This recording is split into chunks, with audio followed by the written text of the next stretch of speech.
Hi guys, ఎలా ఉన్నారు అందరు కూడా? Very good morning. And so చాలామంది వచ్చారు. Okay, I'm fine. Okay Ramya, I'm fine. And Jagadish and some other persons. Okay అండి. అనుష, హాయ్ అనుష, ఎలా ఉన్నావు? I'm so fine. సో అందరికి కూడాను తెలుగు యూట్యూబ్ ఛానల్కి స్వాగతం. ఈరోజు మనం 10th క్లాస్ ఫిజిక్స్లోని హీట్ని కంప్లీట్గా చెప్పుకుందాం. అండ్ మీరు 4 days గ్యాప్ వచ్చింది కదా, బాగా ఎంజాయ్ చేస్తున్నాను అనుకుంటున్నాను. అండ్ ఈరోజు అయితే మాత్రం హీట్కి సంబంధించి కంప్లీట్ అనాలిసిస్ అనేది చేద్దాం. Hi Johnson, how are you? Johnson, ఎలా ఉన్నావు? అండ్ ఇంకా చాలామంది మిత్రులు మన వాళ్ళు ఉన్నారు. సో అందరికి కూడా hi. Please Telugu. Dhaneswar D. ఓకేనమ్మా, ధనేశ్వర్ రావు. ఓకే ఓకే ఓకే, తెలుగు ఖచ్చితంగా. గనా సౌజు. ఓకే ఓకే అండి, చాలామంది వచ్చారు.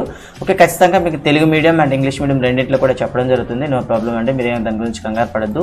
అండ్ ఈ రోజు లెసన్ అయితే మనకి ఉష్ణంలో ఉండేటటువంటి ఎస్ జాన్సన్ అండ్ చాలామంది కొత్త వాళ్ళు వచ్చారు. అందరికి కూడాను okay, welcome, heartily welcome to our channel. And ఈరోజు అయితే మనం హీట్కి సంబంధించినటువంటి తర్వాత కాన్సెప్ట్స్ గురించి మాట్లాడుకుందాం. సో ఉష్ణం అంటే ఏమిటి, ఉష్ణం యొక్క ప్రక్రియలు ఏంటి, ఇంతకుముందు వీడియోస్ ఆల్రెడీ చేయడం జరిగింది అండ్ లైవ్ క్లాసెస్ కూడా చెప్పడం జరిగింది. ఈరోజు అయితే మన కాన్సెప్ట్ ఏంటంటే స్పెసిఫిక్ హీట్. సో విశిష్టోష్ణాన్ని ఏ విధంగా ఫైండ్ అవుట్ చేస్తాము, అదేవిధంగా విశిష్టోష్ణంకి ఉండేటటువంటి లక్షణాలు ఏమిటి.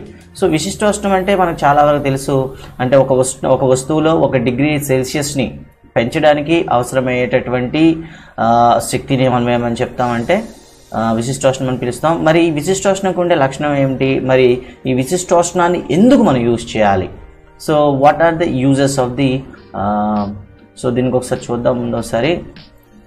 రైట్, ఇక్కడ చూడండి, ఒక చిన్న కాన్సెప్ట్ మీకు ఇవ్వడం జరిగింది. అందరికి కూడా విజిబుల్గా ఉందనుకుంటాను. ఎస్, ఇట్ ఈస్ విజిబుల్, అందరికీ కనిపిస్తుంది కదా. ఎస్. సో ఇక్కడ హీట్ అనే దానికి ఒక విషయం మనం తెలుసుకోవాలి. స్పెసిఫిక్ హీట్ అంటే ఒక పదార్థం యొక్క అంతర్గత స్వభావం. Specific heat is a internal property of substances. So ఈ ప్రాపర్టీ ఎలా వర్క్ చేస్తుంది, సో అంటే నిజానికి ఇది ఒక వ్యతిరేక లక్షణం అనమాట. ఏదైనా ఒక సబ్స్టెన్స్ తీసుకుంటే దానికి మనం హీట్ అప్లై చేసినట్లయితే లేదా హీట్ దానికి అందించినట్లయితే సో అది ఎంతవరకు హీట్ని రిసీవ్ చేయగలుగుతుంది అండ్ ఎంతవరకు అది హీట్ని రిజెక్ట్ చేస్తుంది. సో ఆ రిజెక్ట్ చేయడం అంటే తిరస్కరించడం, ఉష్ణాన్ని తిరస్కరించే లక్షణాన్నే కూడా మనం పరోక్షంగా మనం ఏం చెప్పవచ్చు, విశిష్టోష్ణ గుణకం అని చెప్పవచ్చు. అంటే విశిష్టోష్ణ గుణకం కానీ మనకు పెరుగుతూ ఉందనుకోండి, if the specific heat constant will be increasing, if they increasing the constant of specific heat then they reluctant, that is called దాని ఏమంటే rejecting properties of substances will be increases. ఇక్కడ మనం గుర్తుంచుకోవాలి, ఒక పదార్థం ఎప్పుడైనా సరే ఉష్ణాన్ని వ్యతిరేకిస్తుంది అంటే దాని యొక్క విశిష్టోష్ణ గుణకం పెరుగుతుందని అర్థం. సో రివర్స్లో విశిష్టోష్ణ గుణకం పెరిగినట్లయితే ఆ పదార్థం ఉష్ణాన్ని స్వీకరించే లక్షణాన్ని వ్యతిరేకిస్తుందని అర్థం. అయితే మనం ఎప్పుడైనా సరే వంట పాత్రలు కానివ్వండి, లేకపోయినట్లయితే హోమ్ అప్లికేషన్స్ అంటే మనకి కిచెన్కి కావాల్సినటువంటి ఏవైనా అప్లికేషన్స్, కుకింగ్ అప్లికేషన్స్ ఏవైనా తీసుకోవాలనుకోండి, ఖచ్చితంగా అక్కడ మనం ఏం తీసుకోవాలి, స్పెసిఫిక్ హీట్ అనేది మనకి అవసరం. ఫర్ ఎగ్జాంపుల్ హ్యాండిల్ తీసుకున్నాం అనుకోండి, ఏదైనా కుక్వేర్స్ యొక్క హోల్డ్ చేసేటటువంటి కటింగ్ ప్లేట్ తీసుకున్నాం అనుకోండి, సో దానికి ఏముండాలి, ఖచ్చితంగా ప్లాస్టిక్ హ్యాండిల్స్ ఉండాలి. ఎందుకు ప్లాస్టిక్ హ్యాండిల్స్ ఉండాలి, వీటి యొక్క హైయెస్ట్ స్పెసిఫిక్ హీట్ ఉంటుంది, అవి హీట్ని అంత వేగంగా ట్రాన్స్ఫర్ చేయవు. అదేవిధంగా వంట పాత్రలు తీసుకున్నాం అనుకోండి, వంట పాత్రలు తీసుకున్నట్లయితే అవి లోయెస్ట్ స్పెసిఫిక్ హీట్ని కలిగి ఉండాలి. ఎందుకలా, ఎందుకంటే హీట్ని దానికి అప్లై చేయగానే వెంటనే లోపల ఉండే ఫుడ్ మెటీరియల్స్కి హీట్ ట్రాన్స్ఫర్ చేయగలగాలి. సో వాటి యొక్క స్పెసిఫిక్ హీట్ ఎక్కువ ఉందనుకోండి, ఏం చేస్తాయి, అవి హీట్ని ట్రాన్స్ఫర్ చేయనివ్వు. ఫలితంగా ఏమవుతుంది, కుకింగ్ అనేది లేట్ అవుతుంది. ఫర్ ఎగ్జాంపుల్ మట్టి పాత్రలు ఎంతమంది మనకు తెలిసే ఉంటుంది. సో మట్టి పాత్రలకి ఇప్పుడు రీసెంట్గా ఉపయోగిస్తున్నటువంటి ఎలక్ట్రిక్ కుక్కర్స్ కావచ్చు లేదా లేటెస్ట్ కుక్కర్స్ కావచ్చు. అందుకే కానీ మనం వంట పాత్రలకి బేస్లో చూసినట్లయితే మ్యాక్సిమం అన్ని వంట పాత్రలు అన్నీ కూడాను కిచెన్ వేర్స్ అన్నీ కూడా మ్యాక్సిమం కూడా దేంతో తయారు చేస్తారు, అల్యూమినియంతో చేస్తారు. బట్ బేస్ మాత్రం మీరు చూసినట్లయితే కాపర్ లేయర్ కనిపిస్తుంది. ఓకే, ఎందుకు కాపర్ లేయర్ కనిపిస్తుంది అంటే, so compare with aluminium, copper has lowest specific heat. అల్యూమినియంతో పోల్చుకున్నట్లయితే కాపర్కి తక్కువ విశిష్టోష్ణం గుణకం ఉండడం వల్ల అది ఉష్ణాన్ని తొందరగా రిసీవ్ చేసుకొని లోపల ఉండే పాత్రకి అందివ్వడం జరుగుతుంది. ఇది మనకు ఉండేటటువంటి విశిష్టోష్ణం మరియు లక్షణం. సో ఇక సింపుల్ క్వశ్చన్, ఎప్పుడైనా సరే మీ తమ్ముడు కానీ మీ చెల్లెలు కానీ ఒక క్వశ్చన్ అడిగింది అనుకుందాం, what happen when the objects while heating on stove. ఒక స్టవ్ పైన ఒక వస్తువును మనం వేడి చేస్తే అది వేడెక్కుతుంది. ఎలా వేడెక్కుతుంది? So what is the reason? So వేడెక్కడానికి ఏమైనా కారణాలు ఉన్నాయా? It's your time, you have to give your replies. So ఒక కుక్వేర్ని తీసుకున్నాం, దాన్ని తీసుకొచ్చి గ్యాస్ స్టవ్ మీద పెట్టాం, కాసేపటికి అది వేడెక్కుతుంది. ఎందుకు వేడెక్కుతుంది? హీట్ అప్లై చేస్తే. ఓకే, హీట్ అప్లై చేస్తే దాంట్లో ఇంటర్నల్గా వచ్చే చేంజెస్ ఏంటి? So it's your time, give your replies. Okay, so వంట పాత్రని మనం ఏం చేస్తామంటే స్టవ్ పైన పెట్టాం, వేడి చేస్తున్నాం, అది వేడెక్కుతుంది. ఎందుకు అలా వేడెక్కుతుంది? సో ఇది మనకు అవసరం ఉంటుంది. ఒకసారి చూడండి. సో ఇక్కడ మనం ఆల్రెడీ చెప్పాం స్పెసిఫిక్ హీట్ అంటే ఏంటి. It gives as an idea of degree that is reluctance of substances to change its temperature. So the reluctance index is nothing but specific heat. Okay, you have to find out that. Okay, next. So మీకు ఇచ్చిన question live చాట్లో మీకు already తెరిచి ఉంది. So పదార్థాలని మనం వేడి చేసేటప్పుడు ఎందుకు వేడెక్కుతాయి? సింపుల్. ఎస్, ఎందుకు వేడెక్కుతాయి? హాయ్ సోమసుందరం గారు, గుడ్ మార్నింగ్ అండి. Han Johnson, very good morning. So పదార్థాలను వేడి చేస్తే వేడెక్కుతాయి అని చెప్తాం. ఎందుకు వేడెక్కుతాయి? సో పదార్థంలో అంతర్గతంగా వచ్చే మార్పులు ఏంటి? What are the changes take place when we heat any substances? Okay, that is the main question. Yes, we are studying 10th class and someone is studying 9th class and somebody crossing 10th class. If you are early, younger brother, I think he is studying 1 or 2nd class and LKG, UKG, we will put a simple question. Why objects get heat while we are putting on any flame? Simple question. వస్తువులను నిప్పు పైన పెడితే ఎందుకు వేడెక్కుతాయి? So వాటికి reasons అని అవసరం లేదు. సింపుల్గా క్లియర్ కట్గా మీరు ఏ విధంగా చెప్తారు? It's your time. Yes, water molecule absorbs heat energy. Okay అమ్మా, మా వాటర్ మాలిక్యూల్స్ అనేవి హీట్ ఎనర్జీని అబ్జర్వ్ చేస్తాయి. Okay, I don't ask about the water molecules, I ask the about the pan. ఓ ప్యాన్ తీసుకొని గ్యాస్ స్టవ్ మీద పెట్టారు, వేడి చేశారు, ప్యాన్ వేడెక్కింది. ఎందుకు ప్యాన్ వేడెక్కింది? సో ప్యాన్ వేడెక్కడానికి గల రీజన్స్ ఏంటి? It's your time.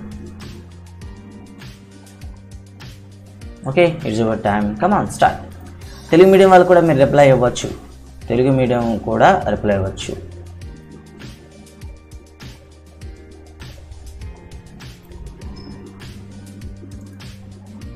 Telugu medium వాళ్ళు కూడా రిప్లై ఇవ్వచ్చు.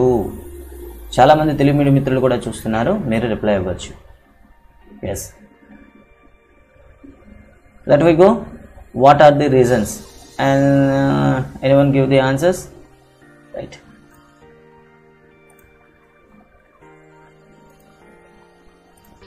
Yes, here is your reply.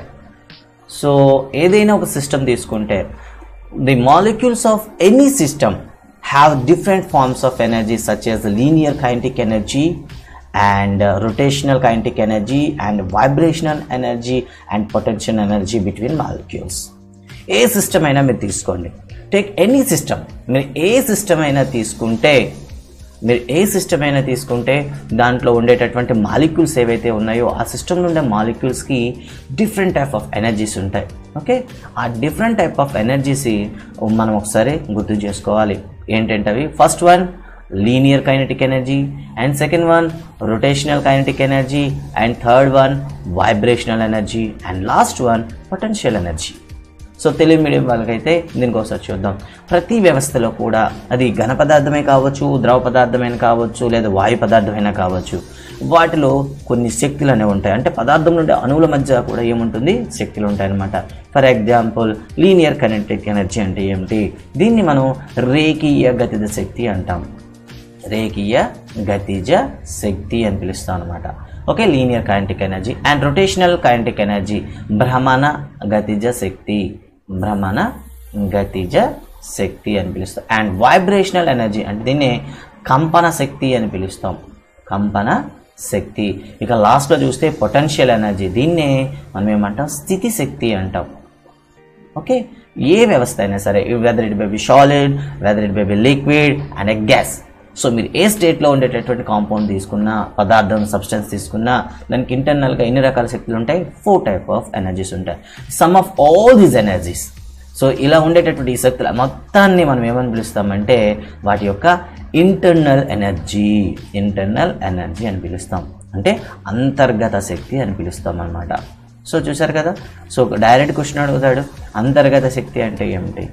Any substances or any systems, okay, the whole molecules have different type of energy such that linear kinetic energy, vibrational energy and rotational kinetic energy and finally potentials.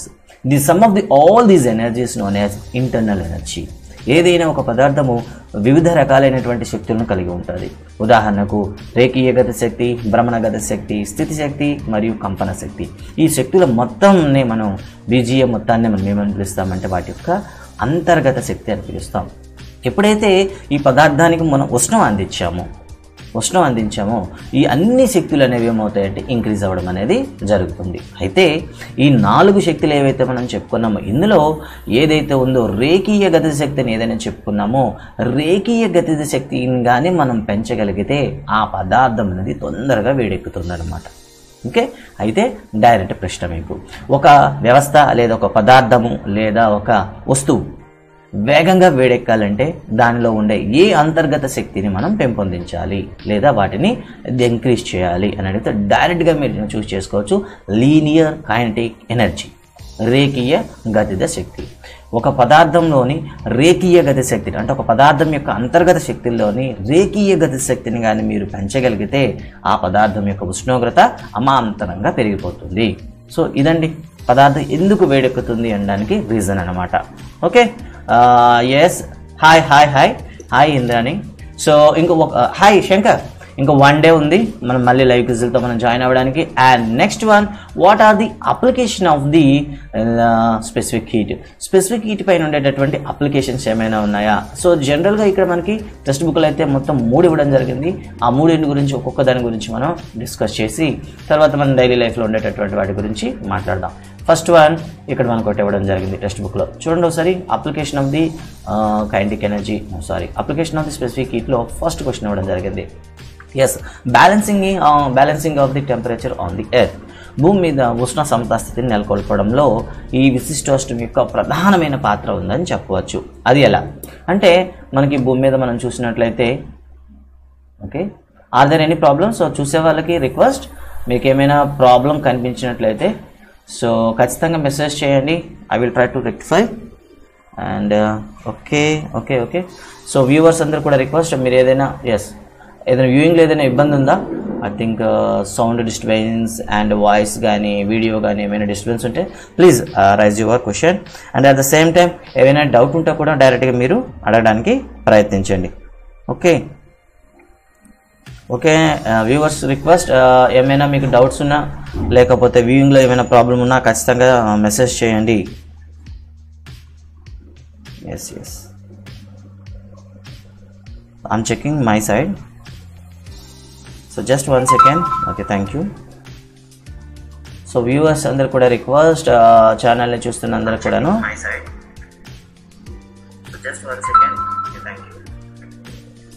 Okay, ఛానల్ని చూస్తున్న అందరు కూడా request, మీరు చూసేటప్పుడు ఏమైనా disturbance ఉంటే ఖచ్చితంగా message చేయండి.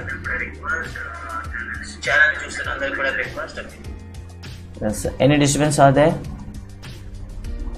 Yes, hi Praneeth, no problem and most welcome. And okay, any disturbances ఉన్నాయా మీకు అక్కడ? చూస్తున్న వాళ్ళందరూ కూడా request, if you facing any disturbances please give response. ఏవైనా డిస్టర్బెన్స్ ఉంటే ఖచ్చితంగా వెంటనే మీరు రిప్లై ఇవ్వండి. సో దాన్ని రెక్టిఫై చేయడానికి ట్రై చేస్తాను. Okay, yes. సో మీరు ఎవరైనా సరే డిస్టర్బెన్స్ ఫేస్ చేస్తుంటే ఖచ్చితంగా రిప్లై ఇవ్వండి, వెంటనే రెక్టిఫై చేయడం అనేది జరుగుతుంది. Okay.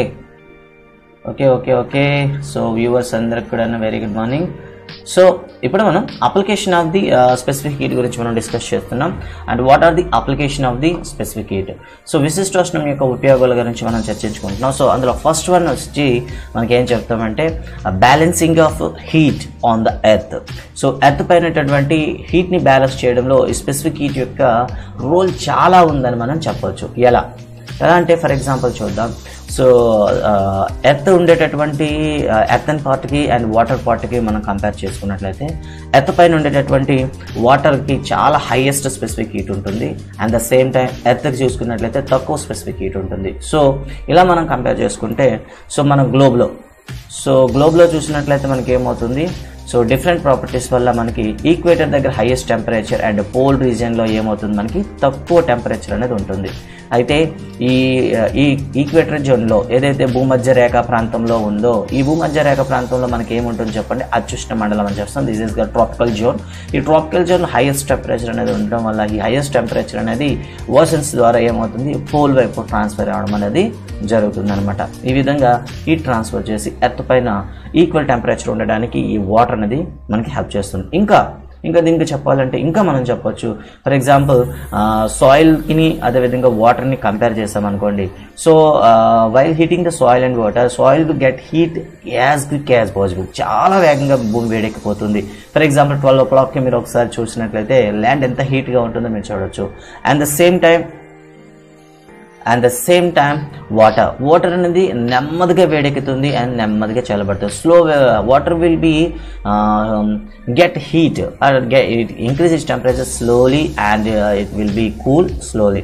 So in the same way so అదేవిధంగా మనకి పగలు వాటర్ అనేది నెమ్మదిగా వేడెక్కుతుంది, రాత్రిపూట నెమ్మదిగా చల్లబడుతుంది అనమాట. ఈ విధంగా ఉదయం నెమ్మదిగా వేడెక్కడం వల్ల భూమిపై ఉండేటటువంటి ఉష్ణోగ్రత క్రమాన్ని నియంత్రిస్తుంది. అండ్ రాత్రిపూట నెమ్మదిగా చల్లబడడం వల్ల సో రాత్రిపూట భూమి చల్లగా అయిపోతుంది కాబట్టి భూమిని వేడెక్కించడానికి మళ్ళీ వాటర్ అయితే సపోర్ట్ చేస్తుంది అనమాట. ఈ విధంగా సో భూమిపైన ఉండేటటువంటి టోటల్ ఉష్ణాన్ని బ్యాలెన్సింగ్ చేయడంలో సో మెయిన్ రోల్ అనేది ఎవరు బేస్ చేస్తారంటే ఓషన్స్. అందుకే వీటిని ఏమని చెప్తాం, స్టోర్ హౌసెస్ ఆఫ్ హీట్ అని వేటిని పిలుస్తామంటే మనం ఓషన్స్ని పిలుస్తాం అనమాట. సో ఈ కాన్సెప్ట్ కూడా మనకి ఐడియా ఉండాలి. This is the first application of the heat will place a major role in balancing the temperature on the earth. And second కాన్సెప్ట్లో చూసినట్లయితే సాధారణంగా మనం వాటర్ మెలన్స్ కానీ లేకపోతే సమోసాలు కానీ లేకపోతే బోండాలు కానీ తింటూ ఉంటాం. తినేటప్పుడు మనకి ఏముంటుందంటే పైన దాన్ని ఏం చూస్తాం, అవుటర్ లేయర్ చూస్తే చల్లగా ఉందని వెంటనే తినాలని చేస్తాం. బట్ సమ్ టైమ్ మనకి ప్రమాదాలు కూడా తెచ్చిపెడుతూ ఉంటుంది. సో లోపల కంటెంట్ మాత్రం వేడిగానే ఉంటుంది, బయట చల్లగా ఉన్న లోపల కంటెంట్ మాత్రం ఏముంటుంది, వేడిగానే ఉంటుంది. ఎందుకలా? అవుటర్ లేయర్ అనేది మనకి సంథింగ్ వీట్ ఫ్లోర్తో కానీ చేసి ఉంటాయి. సో దానివల్ల ఏమవుతుందంటే తొందరగా వేడెక్కుతుంది, అట్ ద సేమ్ తొందరగా చల్లబడుతుంది. బట్ ఇంటర్నల్గా ఉండేటటువంటి ఆ కర్రీ మెటీరియల్ ఏదైతే ఉందో దాంట్లో వాటర్ అనేది ఎక్కువగా ఉంటుంది. సో వాటర్ అనేది ఎక్కువగా ఉండడం వల్ల వాటర్ ఉండే స్పెసిఫిక్ హీట్ అనేది చాలా ఎక్కువగా ఉంటుంది. అంటే సమోసా తిన్నామనుకోండి లేదా ఒక బోండా తిన్నామనుకోండి, సో దాని వెలుపల ఉండేటటువంటి పదార్థం అనేది గోధుమ పిండితో కానీ ఇంకా వేరే పిండితో కానీ తయారు చేసి ఉన్నారనుకుందాం. సో దాన్ని ఏమవుతుంది, తొందరగా వేడెక్కుతుంది, తొందరగా చల్లబడుతుంది, దానికి ఏం స్పెషాలిటీ లేదు. బట్ లోపల ఉండే పదార్థం మీరు కంపేర్ చేసుకున్నట్లయితే అది ఖచ్చితంగా ఒక కర్రీ ఉంటుంది. ఆ కర్రీలో ఎక్కువగా వాటర్ ఉంటుంది. సో వాటర్ ఎక్కువగా ఉందంటే వాటర్ యొక్క స్పెసిఫిక్ హీట్ అనేది చాలా ఎక్కువగా ఉంటుంది. సో అది ఒకసారి వేడెక్కిందంటే అది చల్లబడడానికి చాలా టైం తీసుకుంటుంది. ఆ విధంగా చూసుకున్నట్లయితే బయట చల్లగా ఉందని మనం తొందరగా తినడానికి ట్రై చేస్తే లోపల ఉండే పదార్థం మనకి సమస్యలు తెచ్చిపెడుతుంటుంది. సో అక్కడే మనకి ఇవ్వడం జరిగింది, a samosa appears to be cool outside but the hot when we eat it because of curry inside the samosa contains ingredients with a higher specific heat. Yes, maximum the ingredients carries maximum water, that's why it has the highest specific heat. And the second one, watermelon. So ఫ్రిడ్జ్లో water melon చాలాసేపు ఉంచి తనని బయటికి తీసిన తర్వాత బయటికి చూస్తుంది ఎలా అనిపిస్తుందంటే మనకి వేడి, అంటే దాని యొక్క టెంపరేచర్ మారినట్టు కనిపిస్తుంది. బట్ కానీ దాని ఇంటర్నల్ టెంపరేచర్ అనేది ఎలా ఉంటుందంటే ఇంకా తక్కువగానే ఉంటుంది. సో అప్పుడు కానీ మీరు సడన్గా దాన్ని ఏం చేయాలనుకుంటారు, సడన్గా ఒకసారి కొరికి చూసినట్లయితే లోపలగా ఉండే వాటర్ అనేది ఎక్కువగా ఉండడం వల్ల అది చాలా చల్లగా ఉంటుంది. అంటే ఫ్రిడ్జ్ నుండి బయటకు తీసిన వాటర్ మెలన్ అనేది చాలాసేపటి వరకు చల్లగా ఉండడానికి కారణం స్పెసిఫిక్ హీట్ అనే చెప్తాం అనమాట. ఇది మనకి applications of specific heat. And ఒక ఎక్విప్మెంట్ యొక్క లేదా ఒక సాలిడ్ యొక్క లేదా ఒక మెటల్ యొక్క స్పెసిఫిక్ హీట్ని ఏ విధంగా ఫైండ్ అవుట్ చేస్తాము. సో స్పెసిఫిక్ హీట్ని ఫైండ్ అవుట్ చేయడానికి మనకి ఏకైక ఫార్ములా ఉంది. సో దాన్ని ఏమంటామంటే మిశ్రమాల పద్ధతి అంటాం. That is nothing but mixture method. Let us see what is mixture method. So mixture method అంటే ఏమిటి? సో ఇంతకుముందే మనం చెప్పాం, హై హీట్ నుండి ఎప్పుడు కూడా హీట్ అనేది it is a energy, it will transfers hotter body to colder body. Yes, so for example hotter body నుండి కోల్డర్ బాడీ వైపు హీట్ అనేది ఎప్పుడు కూడా ట్రాన్స్ఫర్ అవుతుందని చెప్తాం. ఎప్పటి వరకు అవుతుంది? Whether those are equal condition. Whether though are equal condition అంటే ఉష్ణం అనేది అధిక ఉష్ణ భాగం నుండి అల్ప ఉష్ణ భాగం వైపు ఎప్పుడు ప్రసరిస్తూనే ఉంటుంది. అలా ఎప్పటి వరకు ప్రసరిస్తుంది? రెండు కూడా సమతాస్థితి చేరుకునేంత వరకు. అయితే ఈ సమతాస్థితి ఈక్విలిబ్రియం అని పిలుస్తాం కదా, ఈక్విలిబ్రియం జరిగిన తర్వాత అక్కడ ఏం జరుగుతుంది అంటే ఇక్కడ దీన్నే మనం ఏమంటాం మిక్స్చర్ మెథడ్ ఫార్ములా అని చెప్తాం. ఈ మిక్స్చర్ మెథడ్ ఫార్ములా ఏం చెప్తుందంటే loss of heat is always equal to gain or profit. Okay, gain of heat అంటే ఒక వ్యవస్థలో ఉష్ణ నష్టం ఎంతైతే ఉంటుందో అదే సమయంలో ఆ వ్యవస్థలో ఉండేటటువంటి దానికి ప్రత్యక్షంగా స్పర్శలో కావచ్చు పరోక్షంగా ఉండే వ్యవస్థలో ఉష్ణ లాభం. సో ఇదేనండి మనకు ఉండేటటువంటి mixture method. So mixture method అంటే ఏమిటి? ఒక వ్యవస్థలో ఉష్ణ నష్టం అనేది మరో వ్యవస్థలో ఉష్ణ లాభానికి ఎల్లప్పుడూ కూడా ఈక్వల్గా ఉంటుంది అని చెప్పే మెథడ్ని మనం ఏమని పిలుస్తాం? మిక్స్చర్ మెథడ్ అని పిలుస్తాం అనమాట. సో మిక్సర్ మెథడ్ ద్వారా మనం ఒక స్పెసిఫిక్ హీట్ని ఏ విధంగా మనం ఫైండ్ అవుట్ చేస్తాము? సో దానికి సంబంధించిన ఏమైనా కండిషన్స్ ఉన్నాయా? సో మిక్సర్ మెథడ్ని ఉపయోగించి ఏ పరికరాలని మనం ఉపయోగిస్తుంటాము? సో టెక్స్ట్ బుక్లో అయితే దానికి సంబంధించి ఇమేజ్ అయితే ఇవ్వలేదు, బట్ ఎగ్జామ్లో మాత్రం అడగడం జరిగింది. సో ఒక ఆబ్జెక్ట్ యొక్క స్పెసిఫిక్ హీట్ని ఫైండ్ అవుట్ చేయడానికి ఒక ఎక్విప్మెంట్ అయితే ఉపయోగిస్తాం. ఈ ఎక్విప్మెంట్ని మనం ఏమంటాం? కెలోరీమీటర్ అని పిలుస్తాం. Okay, let's see how is the construction of the calorimeter. ఒక కిలోమీటర్ స్ట్రక్చర్ చూసినట్లయితే మనకు ఒక బాక్స్, ఓకే, వుడెన్ బాక్స్ ఉంటుంది. సో ఈ వుడెన్ బాక్స్ స్ట్రక్చర్ చూద్దాం ఒకసారి. సో మనకి ఇది స్క్వేర్ షేప్లో ఉండేటటువంటి ఒక వుడెన్ బాక్స్ కావచ్చు, సమ్ టైమ్స్ బిగ్గర్ సైజ్ తీసుకుంటే రెక్టాంగిల్ షేప్లో కావచ్చు. సో ఈ కెలోరీమీటర్లో మనం చూసినట్లయితే ఏముంటుందంటే let's see so calorimeter outer box అండి. సో స్కేల్ యూజ్ చేయలేదు, సో అందుకే మీకు కాస్త డిఫరెంట్గా వచ్చింది. అండ్ దీని యొక్క ఇంటర్నల్గా చూసినట్లయితే ఒక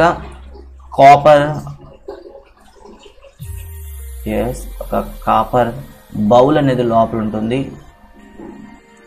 లెట్స్ సీ ఇలా ఒక కాపర్ బౌల్ ఉంటుంది. సో వుడెన్ బాక్స్ ఉంటుంది. సో వుడెన్ బాక్స్ లోపల మనకి ఏమవుతుందంటే ఒక కాపర్ బాక్స్ అనేది ఉంటుంది. అండ్ ఈ కాపర్ బాక్స్లో చుట్టుపక్కల సో హీట్ అనేది లాస్ అవ్వకుండా ఉండడం కోసం ఏమవుతుందంటే ఇన్సులేటర్తో దీన్ని మొత్తాన్ని ప్యాక్ చేసి ఉంటారు. సో మొత్తం కూడా దేంతో ప్యాక్ చేసి ఉంటారు? ఇన్సులేటర్ అంటే ఉష్ణ నిరోధకం అండి. ఈ ఉష్ణ నిరోధకం ద్వారా ఏం చేస్తారంటే మొత్తం కూడా సీల్ చేసి ఉంటారు. సో దీన్ని ఎందుకు చేస్తారంటే మనం పదార్థం యొక్క విశిష్టోష్ణాన్ని మనం ఫైండ్ అవుట్ చేసేటప్పుడు హీట్ లాస్ అనేది జరగకుండా ఉండడం కోసం. సో ఇక దీని యొక్క స్ట్రక్చర్ చూద్దాం. ఇంకా సో చెప్పుకున్న ఒక వుడెన్ బాక్స్ ఉంటుంది. Maybe cube or cuboid. So cube షేప్లో ఉండొచ్చు, క్యూబాయిడ్ షేప్లో కూడా ఉండొచ్చు.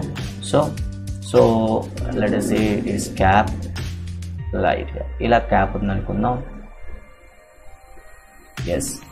So same.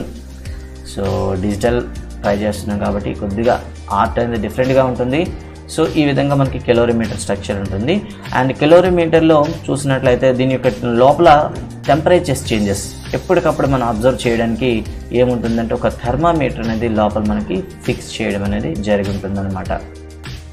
ఓకే, థర్మామీటర్ అనేది మనకి ఏముంటుంది? ఒకటి ఫిక్స్ చేయడం అనేది జరిగి ఉంటుంది. సో ఈ థర్మామీటర్ ద్వారా మనం ఏం చేయొచ్చు అంటే ఎప్పటికప్పుడు లోపల వచ్చే టెంపరేచర్స్ చేంజెస్ని మనం అబ్జర్వ్ చేయొచ్చు. And at the same time దీని సెంటర్లో ఒక హోల్ ఉంటుంది. ఓకే, సో ఈ హోల్ ద్వారా ఏముంటుందంటే ఒక స్టెర్రర్ అనేది కూడా ఇందులో మనకి ఉంటుందన్నమాట. రైట్, ఒక స్టెర్రర్ ఉంటుంది. స్టెర్రర్ అంటే ఏంటి? ఇట్ ఈస్ నథింగ్ బట్ ఒక గరిట అండి. స్టెర్రర్ అంటే ఏమో కాదు, గరిట. సో ఈ గరిట ద్వారా ఏం చేస్తామంటే లోపల మొత్తం పదార్థం అంతా కూడా కలపడానికి ఉపయోగిస్తాం. ఓకే, ఇది ఇంటర్నల్ స్ట్రక్చర్ అనమాట. ఓకే, ఇంటర్నల్ స్ట్రక్చర్ చెప్తున్నా. ఒక వుడెన్ బాక్స్ ఉంటుంది. సో వుడెన్ బాక్స్లో ఒక కాపర్ బౌల్ ఉంటుంది. సో కాపర్ బౌల్ చుట్టూ కూడా ఇన్సులేటర్ అనేది ప్యాక్ చేయబడి ఉంటుంది. అండ్ ఈ బాక్స్ క్యాప్ ఉంటుంది. ఈ క్యాప్ను మనం తెరిచి పెట్టుకోవడానికి వీలుగా ఉంటుంది. సో లోపల జరిగేటటువంటి టెంపరేచర్స్ చేంజ్ చేయడానికి ఒక థర్మామీటర్ అనేది ఫిక్స్ చేయబడి ఉంటుంది. అండ్ లోపల సో మొత్తం కూడా ఈక్వల్ టెంపరేచర్ ఈక్విలిబ్రియం పొందడం కోసం మనకి ఏమవుతుందంటే ఒక స్టెర్రర్ కూడా మనకి అమర్చడం జరిగి ఉంటుంది అనమాట. ఈ స్టెర్రర్ సహాయంతో మనం ఏం చేస్తామంటే లోపల థర్మల్ ఈక్విలిబ్రియం అనేది పొందడానికి మనకి హెల్ప్ చేస్తుంది. వస్తుంది అనమాట. సో వ్యూవర్స్కి ఒక రిక్వెస్ట్, సో మీకు ఏమైనా టెక్నికల్ ఇష్యూస్ కానీ జనరేట్ అయినా లేక వినడంలో కానీ ఏమైనా ప్రాబ్లం ఉంటే వెంటనే చెప్పండి, వెంటనే రెక్టిఫై చేస్తాం. సో మరి దీన్ని ఉపయోగించి ఏ విధంగా మనం స్పెసిఫిక్ హీట్ని ఫైండ్ అవుట్ చేస్తాం. సో క్వశ్చన్ ఇక్కడ, how do you find the specific heat of given lead shots. So మీకు ఇచ్చినటువంటి సీసపు గోళీల యొక్క విశిష్టోష్ణ గుణకము ఏ విధంగా కనుగొంటారు. సో మిశ్రమాల పద్ధతిని ఉపయోగించి క్వశ్చన్ ఏ విధంగా అని అడగచ్చు. How do you find the specific heat of any substances by using mixture method. అంటే మిశ్రమాల పద్ధతి ఉపయోగించి ఒక పదార్థం యొక్క విశిష్టోష్ణ గుణకాన్ని ఏ విధంగా కనుగొంటారు అనే క్వశ్చన్ ఇవ్వచ్చు. సో కావాల్సిన పరికరాలు ఆల్రెడీ చెప్పాం, ఆపరేటర్స్. సో పరికరాల గురించి చూద్దాం. ఆపరేటర్స్ చూసినట్లయితే ఫస్ట్ వన్ మనకు కావాల్సింది కెలోరీమీటర్. సో ఓకే, సో కావాల్సిన ఆపరేటర్స్ గురించి ఒకసారి చూద్దాం. ఒకసారి కెలోరీమీటర్ కావాలి, and the same time yes let us see what are the required, right here, what are the aim and what is the a, right, what are the apparatus. చూసారు కదా ఇక్కడ ఏమేమి కావాలో అనేది మనకి ఇవ్వడం జరిగింది. ఒకసారి చూడండి.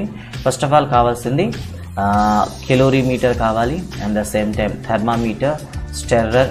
These are all contains in the okay calorimeter. Thermometer కానివ్వండి, స్టెర్రర్ కావండి, వాటర్ కానీ అనేది మొత్తం కూడాను ఇది ఇంటర్నల్గా ఉంటుంది కెలోరీమీటర్లో. And we need a steam heater. So lead షార్ట్స్ని హీట్ చేయడానికి మనకు ఖచ్చితంగా ఏమి ఉండాలి, స్టీమ్ హీటర్ ఉండాలి. స్టీమ్ హీటర్తో సహాయంతో ఏం చేస్తామంటే లెడ్ షార్ట్స్ మనం హీట్ చేయడానికి ఉంటుంది. And final we need a wooden box and some lead shots. So ప్రొసీజర్లోకి వెళ్దాం. స్టెప్ 1. సో ప్రొసీజర్ చేస్తున్నాం ఇక్కడ. స్టెప్ 1 ఒక స్టెప్ బై స్టెప్ చెప్దాం. ఫస్ట్ ఏం చేస్తారు, కెలోరీమీటర్ని తీసుకుంటారు. Let's take the calorimeter. So కెలోరీమీటర్ని తీసుకోవాలి. సో కెలోరీమీటర్లో తీసుకొని ఏం చేస్తారంటే 2/3 ఏం వేస్తారు, వాటర్ వేస్తారు. సో వాటర్ వేసే ముందే కెలోరీమీటర్ యొక్క మాస్ని క్యాల్కులేట్ చేయండి. That should be m1. So water fill చేసిన తర్వాత దాని యొక్క మాస్ని మెజర్ చేయండి. It is m2. సో చూడండి, ఎంటీ కెలోరీమీటర్ యొక్క mass m1 and already fill చేసిన తర్వాత దాని యొక్క మాస్ m2. అయితే ఇక్కడ వాటర్ యొక్క మాస్ ఎంత అవుతుంది? Can anyone suggest me water mass? ఒకసారి చూడండి.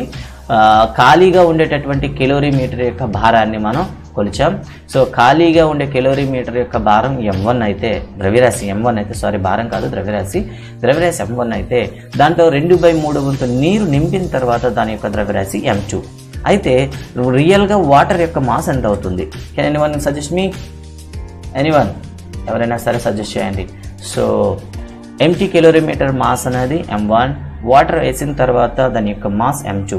అలా అయితే సో వాటర్ యొక్క మాస్ ఎంత అవుతుంది? Can anyone suggestion? పిక్ తొందరగా. కెన్ ఎనీవన్ ప్లీజ్ తొందరగా ఆన్సర్ చెప్పండి.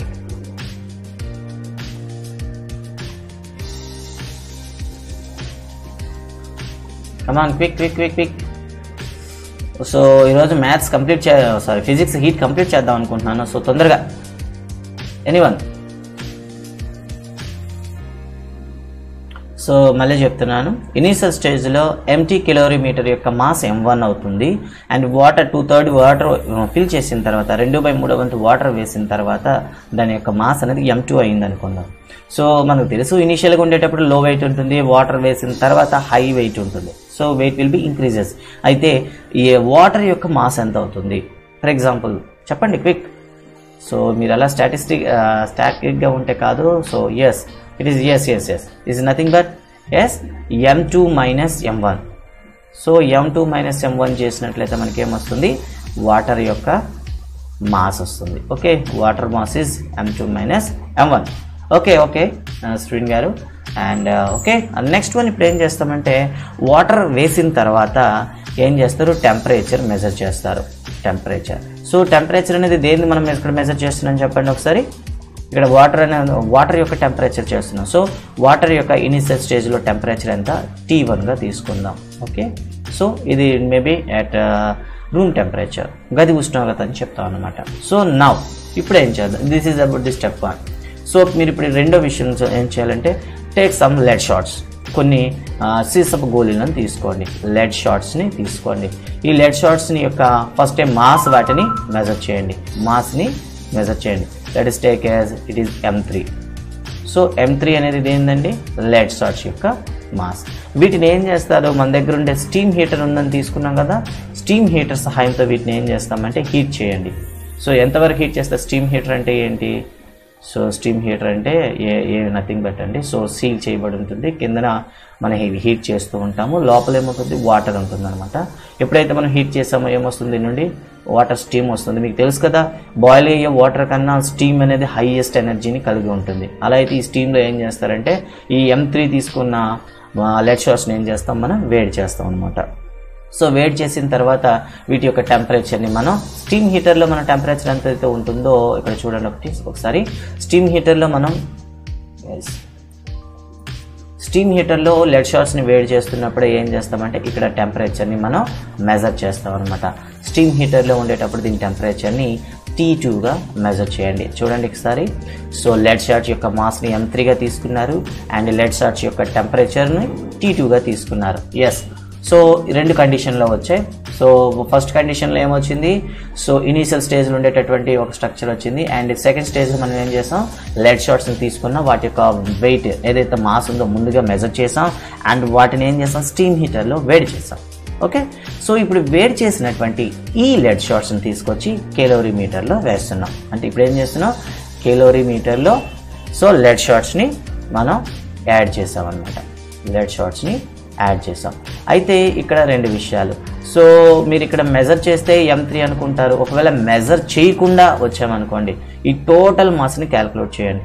సో ఈ టోటల్ మాస్ని M3గా తీసుకుంటే లెడ్ షార్ట్స్ వెయిట్ ఎంత అవుతుంది చెప్పగలరా?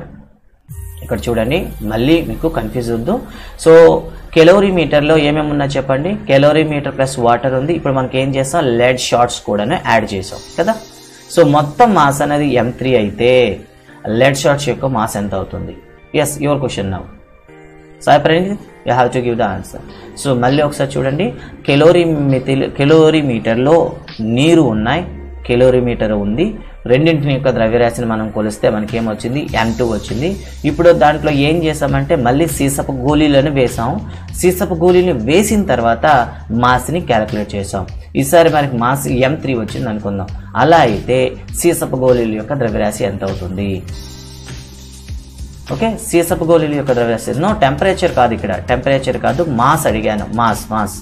అంటే ఇప్పుడు ఏమైంది చూడండి, సో వాటరు ప్లస్ కెలోరీమీటర్ ఉండేటప్పుడు మనకి M2 ఉంది, సీసపు గోళీలు వేసిన తర్వాత M3 అయ్యింది. అయితే సీసపు గోళీలు కావాలంటే ఏం చేస్తాం చెప్పండి, లెడ్ షార్ట్స్ యొక్క మాస్ కావాలంటే ఏం చేస్తాం ఇక్కడ, సో ఫైనల్గా వచ్చిన మాస్ నుండి ఇంతకు ముందు ఉన్న మాస్ని తీసివేయండి.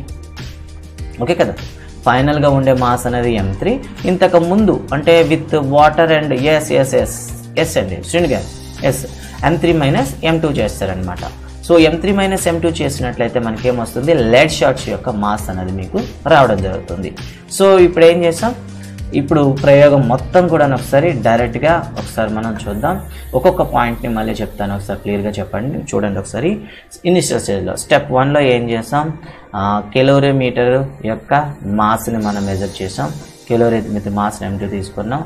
సో తర్వాత ఏం చేసాం, C ప్లస్ వాటర్ వేసాం, దాని యొక్క మాస్ని M2గా చేసాం అండ్ ద సేమ్ టెంపరేచర్ని ఏం రాసాం, T1గా తీసుకున్నాం. థర్డ్ కండిషన్లో ఏం తీసుకున్నాం, లెడ్ షార్ట్స్ని తీసుకున్నాం, వీటి యొక్క టెంపరేచర్ని T2గా మెజర్ చేసాం. ఫోర్త్ స్టెప్లో ఏం చేస్తామంటే calorimeter plus water and plus lead shots మొత్తం యొక్క మాస్ని మనం క్యాలిక్యులేట్ చేసాం, దీన్ని M3గా తీసుకున్నాం. సో ఇప్పుడు ఇండివిజువల్గా వీటి నుండి మనకు వచ్చేటటువంటి ప్రైమరీ బేసిక్స్ ఒకసారి చూద్దాం. So first of all water mass. So mass of the water ఏమవుతుంది, ఇంతకుముందే చెప్పుకున్నాం, M2 మైనస్ M1 అవుతుంది. At the same time lead shots యొక్క మాస్ ఎంత అవుతుంది, it is M3 minus M2 అవుతుంది కదా. ఓకేనా, క్లియరా? ఏమైనా సందేహాలు ఉంటే వెంటనే క్వశ్చన్ రైజ్ చేయండి. సో ఈ విధంగా మనకి లెడ్ షార్ట్స్ యొక్క మాస్, సీసపు గోళీల యొక్క ద్రవ్యరాశి, అలాగే నీటి యొక్క ద్రవ్యరాశిని మనం ఫైండ్ అవుట్ చేసాం. అయితే ఇప్పుడు చూడండి, సో లెడ్ షార్ట్స్ యొక్క టెంపరేచర్ అనేది T2 అండ్ వాటర్ యొక్క టెంపరేచర్ T1. ఇప్పుడు రెండింటిని ఏం చేసాం, కెలోరీమీటర్లో వేసాం, స్టర్నర్ సహాయంతో ఏం చేసాం, బాగా మిక్స్ చేసాం అనుకోండి. సో బాగా మిక్స్ చేసాం. కెలోరీమీటర్లో ఇప్పుడు ఏం చేసాం, లెడ్ షార్ట్స్ని ప్లేస్ చేసాం, లెట్ us లెడ్ షార్ట్స్ని ప్లేస్ చేసాం, లెడ్ షార్ట్స్ వేసాం. అండ్ ద సేమ్ టైం లోపల ఏముంది చెప్పండి, మనకి 2/3 వాటర్ ఉంది, 2/3 ఏముంది వాటర్ ఉంది. సో ఇప్పుడు లెడ్ షార్ట్స్ వేసాం, వెంటనే కప్పేసి సీల్ చేసాం. సీల్ చేసిన తర్వాత ఏం చేసామంటే మొత్తాన్ని కూడా ఇప్పుడు మనం స్టెర్రర్ సహాయంతో బాగా మిక్స్ చేసాం అనుకోండి. సో స్టెర్రర్ సహాయంతో బాగా మిక్స్ చేసింది అయితే with the help of stirrer we mix the compound for the 2 or 3 minutes. So 2-3 నిమిషాలు కానీ దాన్ని వేడి చేసాం అనుకోండి, ఏమవుతుంది చెప్పండి, లెడ్ షార్ట్స్ అనేవి బాగా వేడి చేసి తీసుకొచ్చాం, సీసప్ గోళీని బాగా వేడి చేసి తీసుకొచ్చాం కదా. మరి బాగా వేడిగా ఉండేటటువంటి సీసప్ గోళీల నుండి ఉష్ణం అనేది ఏమవుతుంది, నీటిలోకి బదిలీ అవ్వడం జరుగుతుంది. So heat will transfers from lead shots to water. So వాటర్లోకి లెడ్ షార్ట్స్ నుండి హీట్ ఎప్పుడైతే ట్రాన్స్ఫర్ అయిందో టెంపరేచర్ ఏమవుతుంది చెప్పండి, ఇక్కడ ఇంక్రీజ్ అవుతుంది. ఎందులో టెంపరేచర్ ఇంక్రీజ్ అవుతుంది, వాటర్లో. ఓకే, సో టెంపరేచర్ అనేది ఇక్కడ హీట్ అనేది ఎక్కడి నుండి ఎక్కడ ట్రాన్స్ఫర్ అవుతుంది చెప్పండి, లెడ్ షార్ట్స్ నుండి వాటర్కి ట్రాన్స్ఫర్ అవుతుంది అనమాట. సో లెడ్ షార్ట్ నుండి వాటర్కి ట్రాన్స్ఫర్ అవుతుంది అనమాట. మరి ఇలా ట్రాన్స్ఫర్ అయ్యేటప్పుడు వాటర్ యొక్క టెంపరేచర్ ఏమవుతుంది చెప్పండి, temperature will be changes, that is called deviation in on the temperature. we will definitely find the deviation in the temperature. అయితే వీటిని మనం ఇప్పుడు క్యాలిక్యులేట్ చేయాలి ఫైనల్గా. సో హీట్ అనేది ఎప్పుడైతే లెడ్ షార్ట్స్ నుండి వాటర్లోకి ట్రాన్స్ఫర్ అయిపోయిందో ఫైనల్గా వచ్చినటువంటి థెర్మల్ ఈక్విలిబ్రియం మనకి రావడం అవుతుంది. సో ఈ థెర్మల్ ఈక్విలిబ్రియం వద్ద ఉన్న టెంపరేచర్ని మీరు టీగా తీసుకోండి. ఓకే, ఫైనల్గా టెంపరేచర్ని మీడియంగా తీసుకోండి, టీగా తీసుకోండి. లేదు T3గా తీసుకుంటామన్నా మీ ఇష్టం, లేదా టీగా తీసుకున్నా okay, it is a final. So here T means final temperature. So అంటే ఉష్ణం అనేది సీసప్ గోళీల నుండి నీటిలోకి మనకేమవుతుంది, బదిలీ అవుతుంది. ఎందుకు బదిలీ అవుతుంది, సీసప్ గోళీలు అనేవి అధిక ఉష్ణాన్ని కలిగి ఉంటాయి, ఉష్ణోగ్రతను కలిగి ఉంటాయి. అదేవిధంగా నీరు అనేది తక్కువ ఉష్ణోగ్రతను కలిగి ఉంటుంది. సో ఉష్ణానికి ఉండేటటువంటి గొప్ప లక్షణం అధిక ఉష్ణోగ్రత నుండి అల్ప ఉష్ణానికి బదిలీ అవ్వడం. అయితే మిశ్రమాల పద్ధతిని ఉపయోగించి చెప్తున్నాం కాబట్టి సో సీసప్ గోళీలో ఉష్ణం అనేది తగ్గుతుంది, అట్ ది సేమ్ టైం నీటిలో ఉండేటటువంటి ఉష్ణం అనేది పెరుగుతుంది. సో ఉష్ణం పెరిగింది కాబట్టి ఆటోమేటిక్గా దాని టెంపరేచర్ ఏమవుతుంది, పెరుగుతుంది. సో ఈ ఉష్ణం పెరుగుదలని మనం దేనిలో పరిశీలిస్తాం, టెంపరేచర్లో పరిశీలిస్తాం అనమాట. For example final temperature T అయితే ఇక్కడ బాగా అబ్జర్వ్ చేయండి. సో లెడ్ షార్ట్స్లో ఉండే టెంపరేచర్ ఏమవుతుంది చెప్పండి, తగ్గుతుంది, it will B decrease. And వాటర్లో ఉండేటటువంటి టెంపరేచర్ చూసినట్లయితే మనకి ఇంక్రీజ్, పెరుగుతుంది. అయితే ఎంత పెరిగింది ఎంత తగ్గింది మనకి ఎలా తెలుస్తుంది, సో లెడ్ షార్ట్స్లో ఎంత టెంపరేచర్ తగ్గింది, డీవియేషన్ ఇన్ ద టెంపరేచర్ అంటే మనం ఈజీగా చెప్పొచ్చు. సో దాని స్టార్టింగ్ ఉండే టెంపరేచర్ అంతా T2, ఫైనల్ టెంపరేచర్ అంతా T కదా.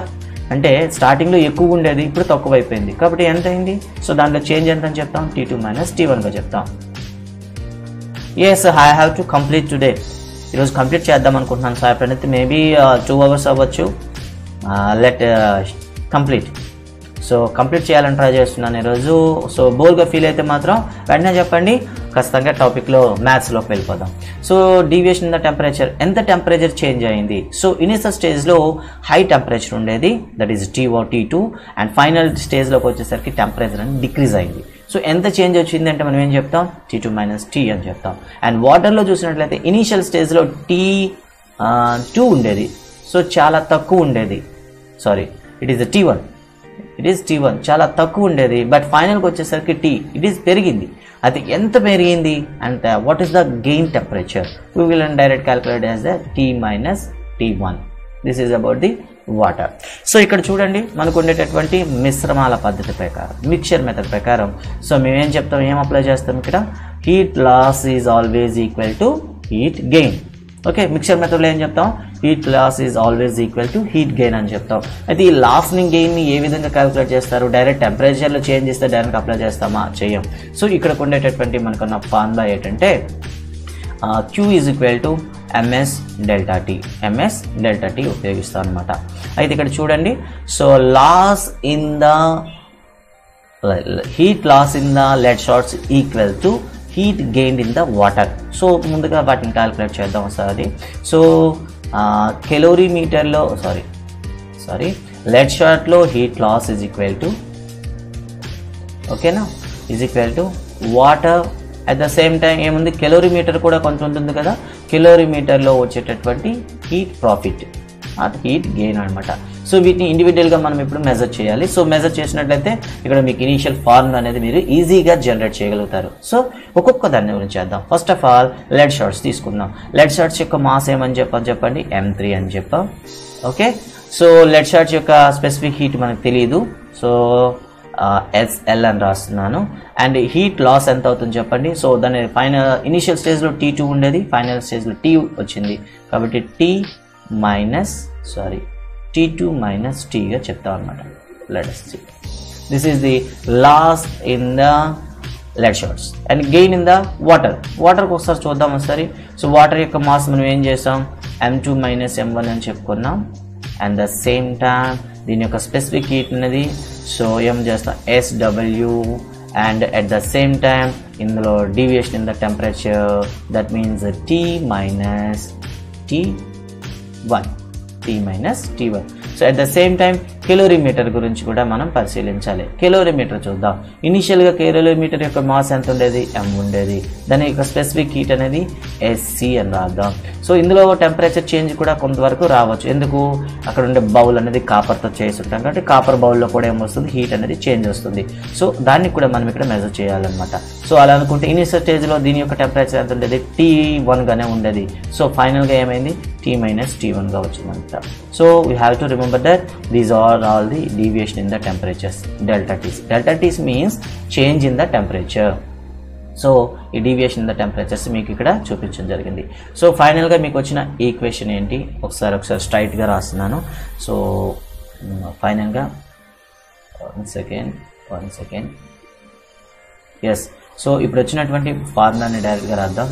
So M3 into SL into T2 minus T is equal to M2 minus M1, okay, SW into T minus T1 plus M1 into SC T minus T1.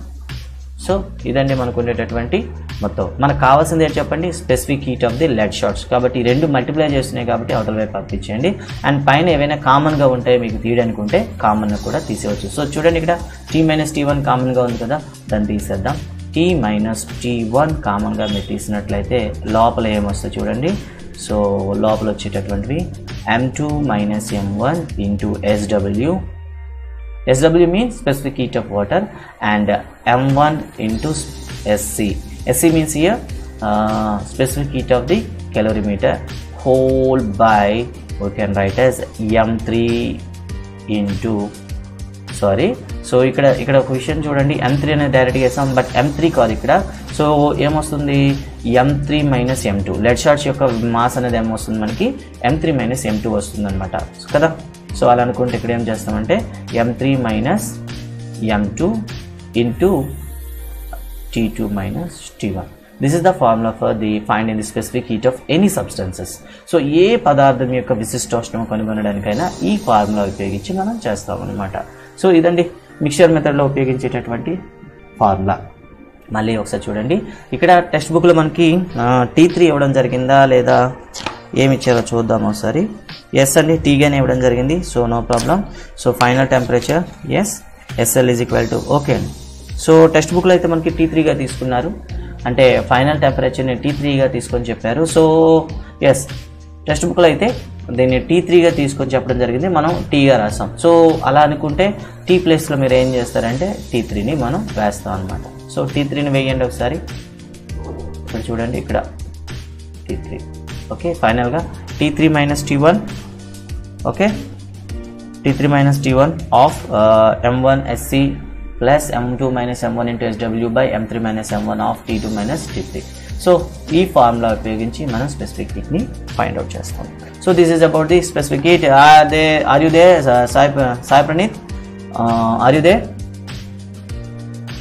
Anyone have any doubts?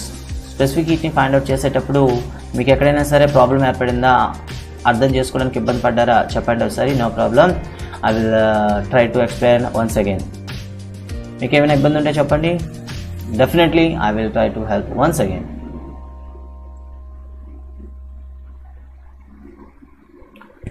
So anyone have doubts viewers?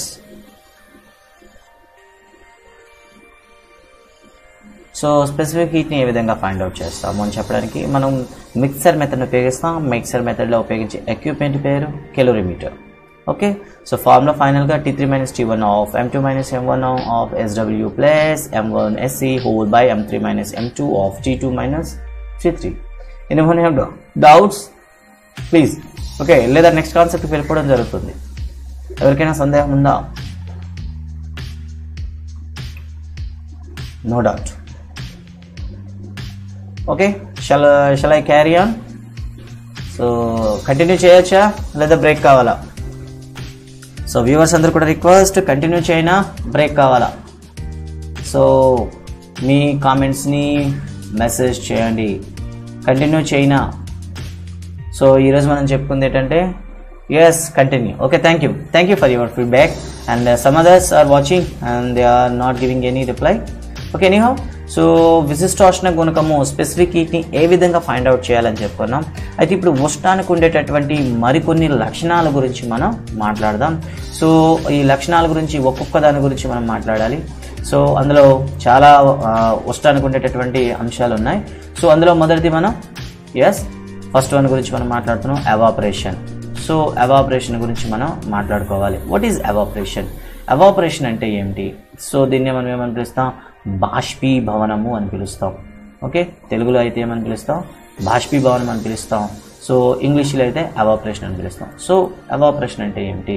So ఏదైనా ఒక liquid స్టేజ్లో ఉండేటటువంటి substance అనేది any temperature, ఏ ఉష్ణోగ్రత వద్దనైనా సరే, ఒక చూడండి, liquid ఫేజ్లో ఉండే any substances at any temperature, ఇక్కడ గుర్తుంచుకోండి condition, at any temperature liquid phase నుండి గ్యాస్ ఫేజ్లోకి చేంజ్ అవ్వడం. సో చూడండి, లిక్విడ్ స్టేజ్ నుండి గ్యాస్ స్టేజ్లోకి మారడాన్ని మనం ఏమని చెప్తామంటే ఎవాపరేషన్ అని పిలుస్తాం. బాష్పీభవనం అంటే ఏ ఉష్ణోగ్రత వద్దనైనా ద్రవ స్థితిలో ఉండే పదార్థాలు వాయు స్థితిలో మారిపోవడం అనమాట. అంటే ఫర్ ఎగ్జాంపుల్ నీరు ఉందనుకోండి, వేడి చేస్తే ఆవిరైపోతుంది, అంటే ద్రవ స్థితిలో ఉండేటటువంటి వాటర్ అనేది వాయు స్థితిలోకి మారుతుంది అనమాట. ఇలా ద్రవ స్థితి నుండి వాయు స్థితిలోకి ఏ ఉష్ణోగ్రత వద్దనైనా మారడాన్ని ఎవాపరేషన్ అంటాం. అయితే నాకు సందేహం, ఎవాపరేషన్ అంటే ఏంటి? ఆవిరిగా మారుతాయి, అసలు ఆవిరిగా మారడానికి కారణం ఏంటి? ఇది చాలా చాలా చాలా ఇంపార్టెంట్. సో ఎందుకు బాష్పీభవనం చెందుతుంది అని ఎవరైనా ఒక క్వశ్చన్ అడిగితే మన దగ్గర ఆన్సర్ ఉండదు. సో మీకోసం కంప్లీట్ ఎక్స్ప్లెనేషన్ ఒకసారి చూడండి. సో ఒక వాటర్ టబ్ తీసుకున్నాం. సో వాటర్ టబ్ తీసుకున్నాం. సో ఇందులో ఏముంది చెప్పండి? వాటర్ టబ్ అన్నాం కాబట్టి వాటర్ ఉంది. సో కొంత వాటర్ ఉంది అనుకుందాం. Let's some water here. So ఈ వాటర్ని మనం ఏం చేస్తున్నాం? ఒక హీటర్తో వేడి చేస్తున్నాం. ఒక హీటర్ సహాయంతో మనం ఏం చేస్తున్నాం? ఇక్కడ దీన్ని వేడి చేస్తున్నాం. So it may be gas stove or maybe kinner some maybe stove. So వేడి చేస్తాం అనుకోండి, వాటర్లో ఏముంటాయని చెప్పుకున్నాం ఇంతకుముందే మనం చెప్పాం. వాటర్లో మనకి మాలిక్యూల్స్ ఉంటాయి, అంటే వాటిని ఏమంట అణువులు ఉంటాయి. సో ఈ అణువులు అనేవి ఇలా ఉన్నాయి అనుకుందాం. సో అణువులు అనేవి ఇలా ఉన్నాయి. సో ఇలా అణువులు ఉండేటప్పుడు మనం ఎప్పుడైతే వేడి చేసామో వాటి యొక్క అంతర్గత శక్తుల గురించి ఇంతకుముందు చెప్పాం. Linear kinetic energy and rotational kinetic energy అని, అదేవిధంగా వైబ్రేషన్ ఎనర్జీ అని, అదేవిధంగా పొటెన్షియల్ ఎనర్జీ అని. అంటే దాన్ని ఏమని చెప్తాం? రేఖీయ గతి శక్తి, భ్రమణ గతి శక్తి, కంపన శక్తి, మరియు అదేవిధంగా స్థితి శక్తుల గురించి చెప్పుకున్నాం కదా.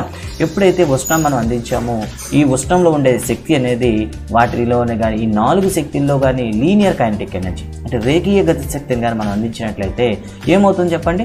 గతిజ శక్తి అంటే తెలుసు మనకి, గతి ద్రవ్యరాశి అంటే వేగము ద్రవ్యరాశిల లబ్ధాన్ని మనం ఏమని చెప్తామంటే గతి శక్తి అంటాం. Kinetic energy is nothing but the product of the velocity and the mass of the any molecule. ఒక మాలిక్యూల్కి ఉండేటటువంటి velocity at the same time వాటి యొక్క మాస్ యొక్క ప్రొడక్ట్నే మనం ఏమని అయితే దానికి ఫార్ములా ఉంది, హాఫ్ m² ఫార్ములాతో మనం చేస్తాం అనమాట. బట్ ఇక్కడ మీకు సంక్షిప్తంగా చెప్పడం కోసం చెప్తున్నా. వాటి యొక్క mass and the velocity of ప్రోడక్ట్నే మనం ఏమని చెప్తాం? కైనెటిక్ ఎనర్జీ అంటాం. సో వాటి యొక్క కైనెటిక్ ఎనర్జీ పెరగడం వల్ల వాటి యొక్క వెలాసిటీ అనేది చాలా స్పీడ్ అవుతుంది అనమాట. అయితే ఇలా స్పీడ్ అవ్వడం వల్ల ఏవైనా సరే రెండు డిఫరెంట్ మాలిక్యూల్స్ ఆపోజిట్ డైరెక్షన్లో వచ్చాయనుకుందాం. For example it is one molecule and here is the another molecule. So ఈ 2 మాలిక్యూల్స్ కూడా ఏమవుతాయి? లీనియర్ కైనెటిక్ ఎనర్జీని ఏం చేశాయి? ఇవి బాగా అబ్జర్వ్ చేస్తాయి అనుకుందాం. సో లీనియర్ కైనెటిక్ని అబ్జర్వ్ చేసాయి అప్పుడు వాటి యొక్క ఎనర్జీ లెవెల్స్ అనేవి పెరుగుతాయి. ఎనర్జీ లెవెల్స్ పెరిగాయి అనుకోండి, వాటికి ఏమవుతుంది? వాటి యొక్క కైనెటిక్ ఎనర్జీ పెరిగింది. సో చాలా వేగంగా హై వెలాసిటీతో అవి ఏమవుతుంది మూవ్ అవుతున్నాయి అనుకుందాం సబ్స్టెన్స్లో. అలా ఆపోజిట్ డైరెక్షన్లో వచ్చి ఒకదానికి ఒకటి ఢీ కొట్టాయి అనుకోండి. If they are collides each other, so ఒకదానికి ఒకటి ఢీ కొన్నాయి అనుకుందాం. సో ఇలా మనకి ఏమయ్యాయి, అవి ఒక్కసారిగా ఒకదానితో ఒకటి ఢీ కొన్నట్లయితే ఏమవుతుంది చెప్పండి, energy will be transfer. So energy will be transfer. So energy ఏమవుతుంది, one second yes, energy will be transfer. So first of all ఇది ఏ మాలిక్యూల్ అనుకోండి, దీన్ని బి మాలిక్యూల్ అనుకోండి. ఫర్ ఎగ్జాంపుల్ బి మాలిక్యూల్ నుండి ఏ మాలిక్యూల్లోకి ఎనర్జీ ట్రాన్స్ఫర్ అయ్యింది అనుకుందాం. Okay, so B molecule నుండి A మాలిక్యూల్లోకి energy transfer అయింది అనుకోండి. అప్పుడు ఏమవుతుంది చెప్పండి, సో ఏ మాలిక్యూల్కి ఉండేటటువంటి ఎనర్జీ అనేది ఒక్కసారిగా హై లెవెల్ అవుతుంది. సో ఆల్రెడీ దానికి హై లీనియర్ కైనెటిక్ ఎనర్జీ ఉంది. ఎప్పుడైతే హై ఎనర్జీ ఒకసారి గెయిన్ చేసిందో అప్పుడు ఏం చేస్తుంది ఆ మాలిక్యూల్, వెంటనే ఆ హై లీనియర్ కైనెటిక్ ఎనర్జీ ఉండేటటువంటి మాలిక్యూల్ అనేది ఏమవుతుందంటే వెంటనే సర్ఫేస్ని వీడి బయటికి వెళ్ళిపోవడానికి ట్రై చేస్తుంది అనమాట. సో మీరు ఎప్పుడైనా సరే కూల్ డ్రింక్ని తీసుకొని ఏదైనా గ్లాస్లో వేసి చూసారా? సో ఫ్రిడ్జ్ నుండి తీసినటువంటి కూల్ డ్రింక్ని తీసినట్లయితే అందులో వాటర్ డ్రాప్లెట్స్ అనేవి ఏమవుతుంటాయి మీరు చూసారు లేదు, ఇలా పైకి ఎగిరి మళ్ళీ పడుతూ ఉంటాయి. ఈసారైనా అబ్జర్వ్ చేయండి. డీప్ ఫ్రిడ్జ్లో తీసినటువంటివి ఒక కూల్డ్ డ్రింక్, ఫుల్ కూలింగ్లో ఉండే ఒక డ్రింక్ని తీసుకొని ఒక గ్లాస్లో వేసినట్లయితే ఏమవుతాయంటే ఆ సర్ఫేస్ పైన కొన్ని మాలిక్యూల్ అనేవి ఇలా వాటర్ డ్రాప్లెట్స్ అనేవి ఎగిరి పడుతూ ఉంటాయి అనమాట. ఎందుకలా అంటే ఇప్పుడే చెప్పుకున్నాం కదా, హై కైనెటిక్ ఎనర్జీ రిసీవ్ అవ్వడం వల్ల. ఎప్పుడైతే హై కైనెటిక్ ఎనర్జీ రిసీవ్ అయ్యాయో ఈ వాటర్ మాలిక్యూల్స్ అనేవి ఏమవుతాయంటే సర్ఫేస్ని వీడి వెళ్ళిపోతాయి అనమాట. ఎనర్జీతో పాటుగా ఆ సర్ఫేస్ని వీడి వెళ్ళిపోతాయి అనమాట. ఇలా సర్ఫేస్ని వీడడాన్నే మనం ఏమని చెప్తామంటే ఎవాపరేషన్, బాష్పీభవనము అని పిలుస్తాం అనమాట. ఐ థింక్ అర్థమైంది అనుకుంటాను. సో అయితే ఇక్కడ ఒక విషయం గుర్తుంచుకోవాలి, ఎవాపరేషన్ అనేది ఎక్కడ ప్రాసెస్ జరుగుతుంది, it is A surface phenomena. ఇది ఉపరితల ప్రక్రియ, అంటే కేవలం ఉపరితలం పైనే జరుగుతుంది, సర్ఫేస్ పైన. ఇంటర్గా ఉండే మాలిక్యూల్ పైన జరుగుతుందా? జరగదు. ఎందుకు జరగదు చెప్పండి? సో అది బయటికి రావాలనుకుంటే అంతర్గత అణువుల్ని చాలా వాటిని దాటుకుంటూ రావాలి, అది జరగదు అనమాట. అందుకే evaporation is A surface phenomena అని చెప్తాను, ఉపరితల ప్రక్రియ అని చెప్తాం. అయితే మరో సందేహం ఉంది. సో ఇప్పుడు కాన్స్టెంట్గా ఉంది. సో ఇప్పుడు ఏం చేస్తామంటే వేడి చేసినటువంటి ఈ సబ్స్టెన్సెస్ అన్నీ కూడా ఇక్కడ ఉన్నాయి. So let us erase something. ఇక్కడ ఒక చిన్న సందేహం చూడండి. సో ఎవాపరేషన్ జరిగేటప్పుడు ఈ సిస్టంలో ఉండే టెంపరేచర్లో చేంజ్ ఏమైనా వస్తుందా ఒకసారి చూద్దాం ఒకసారి. సో ఎవాపరేషన్ అవుతుంది. సో హీట్ అనేది ఇప్పుడు ఏం చేస్తాం, స్టవ్ని కాస్త మనం ఆఫ్ చేసేస్తాం.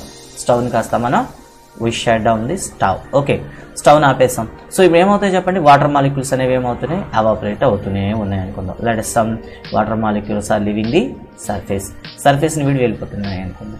ఎప్పుడు సర్ఫేస్ని వీడుతున్నాయి చెప్పండి, హై ఎనర్జీని అవి గెయిన్ చేసినప్పుడు మాత్రమే. ఇప్పుడే మనం చెప్పుకున్నాం, whether they are gaining high energy they will be leave the surface. అయితే అత్యధిక శక్తిని రిసీవ్ చేసుకున్నటువంటి ఈ నీటి కణాలే ఉపరితలాన్ని వీడి వెళ్తుంటాయి. వీడి వెళ్ళేటప్పుడు ఏమవుతాయి చెప్పండి, అవి కేవలంగా వాటర్ వెళ్తుందా అంటే నీటి అణువులు వెళ్తున్నాయి, కొంత శక్తిని కూడా క్యారీ చేస్తున్నాయి. ఎస్, కొంత ఎనర్జీని కూడా అవి ఏం చేస్తాయి అంటే క్యారీ చేసుకుంటూ బయటికి పోవడం అనేది జరుగుతుందన్నమాట. ఇలా ఎనర్జీ క్యారీ చేయడం వల్ల ఏమవుతుంది, ఇలా కంటిన్యూ చేసినట్లు ఏమవుతుంది చెప్పండి, ఇక్కడ ఎనర్జీ లెవెల్స్ అనేవి తగ్గిపోతాయి. సో ఇలా ఎవాపరేషన్ కంటిన్యూ అవడం వల్ల ఇక్కడ ఏమవుతుంది, హీట్ అనేది తగ్గిపోతుంది, temperature will be decrease. So అందుకే ఏమవుతుంది చెప్పండి, ఎవాపరేషన్ జరుగుతూ ఉంటే ఏమైంది, ఇక్కడ టెంపరేచర్ తగ్గింది. అందుకే దీన్ని ఏమంటారు, కూలింగ్ ప్రాసెస్ అని పిలుస్తాం అనమాట. సో చూడండి, so what is cooling process, దీన్ని ఏమంటారు, శీతలీకరణ ప్రక్రియ అంటారు. చాలా మంది సందేహం ఉంటుంది, బాష్పీభవనం అంటే వేడెక్కితే కదా జరుగుతుంది. ఎస్, బాష్పీభవనం అనేది వేడెక్కితే జరుగుతుంది, కానీ ఆ బాష్పీభవనం జరుగుతుండేటప్పుడు ఆ పదార్థం యొక్క టెంపరేచర్ ఏమవుతుంది, తగ్గిపోతుంది అనమాట. సో అందుకే మనం ఏమని చెప్తామంటే దీన్ని శీతలీకరణ ప్రక్రియ లేదా కూలింగ్ ప్రాసెస్ అంటాం. సో ఇక్కడ మనకి డైరెక్ట్గా 1 మార్క్ క్వశ్చన్ కానీ హాఫ్ మార్క్ క్వశ్చన్ రావడానికి అవకాశం ఉంటుంది. So which is the cooling process? So which is the cooling process అని అంటే ఖచ్చితంగా మీరు చెప్పాల్సింది ఎవాపరేషన్.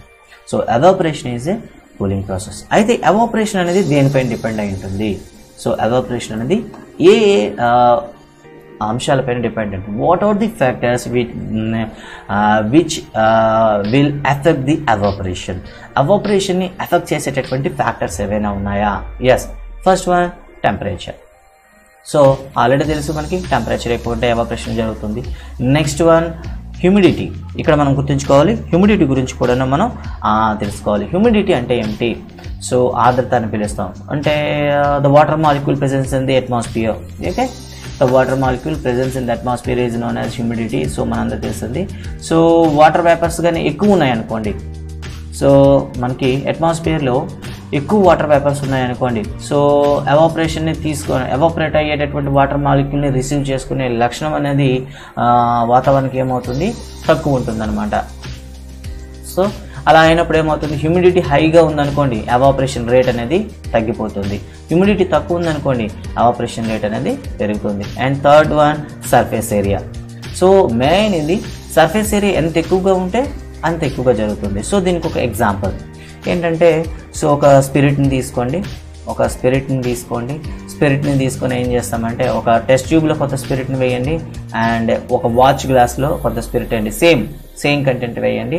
సో ఇందులో కూడా ఒక 10 ml వేయండి, దీంట్లో కూడా 10 ml వేయండి. రెండింటిని కూడాను ఒకే దగ్గర పెట్టండి. సో చూసినట్లయితే కాసేపటికి సో ఏదైతే వాచ్ గ్లాస్లో వేస్తారో వేగంగా అది ఎవాపరేట్ అయిపోతుంది. బట్ టెస్ట్ ట్యూబ్లో వేసింది గ్రాడ్యువల్గా అవుతుంది. ఎందుకంటే ఇక్కడ సర్ఫేస్ ఏరియా అనేది తక్కువ, సో ఇక్కడ సర్ఫేస్ ఏరియా అనేది ఎక్కువ. కాబట్టి ఎవాపరేషన్ని ఎఫెక్ట్ చేసేటటువంటి ఒక ఫ్యాక్టర్ ఏదంటే సర్ఫేస్ ఏరియా అని చెప్తాం. And third one speed wind యొక్క స్పీడ్ అని కూడా చెప్తాం. దాన్ని ఏమంటాం, గాలి వేగం అని చెప్తాం.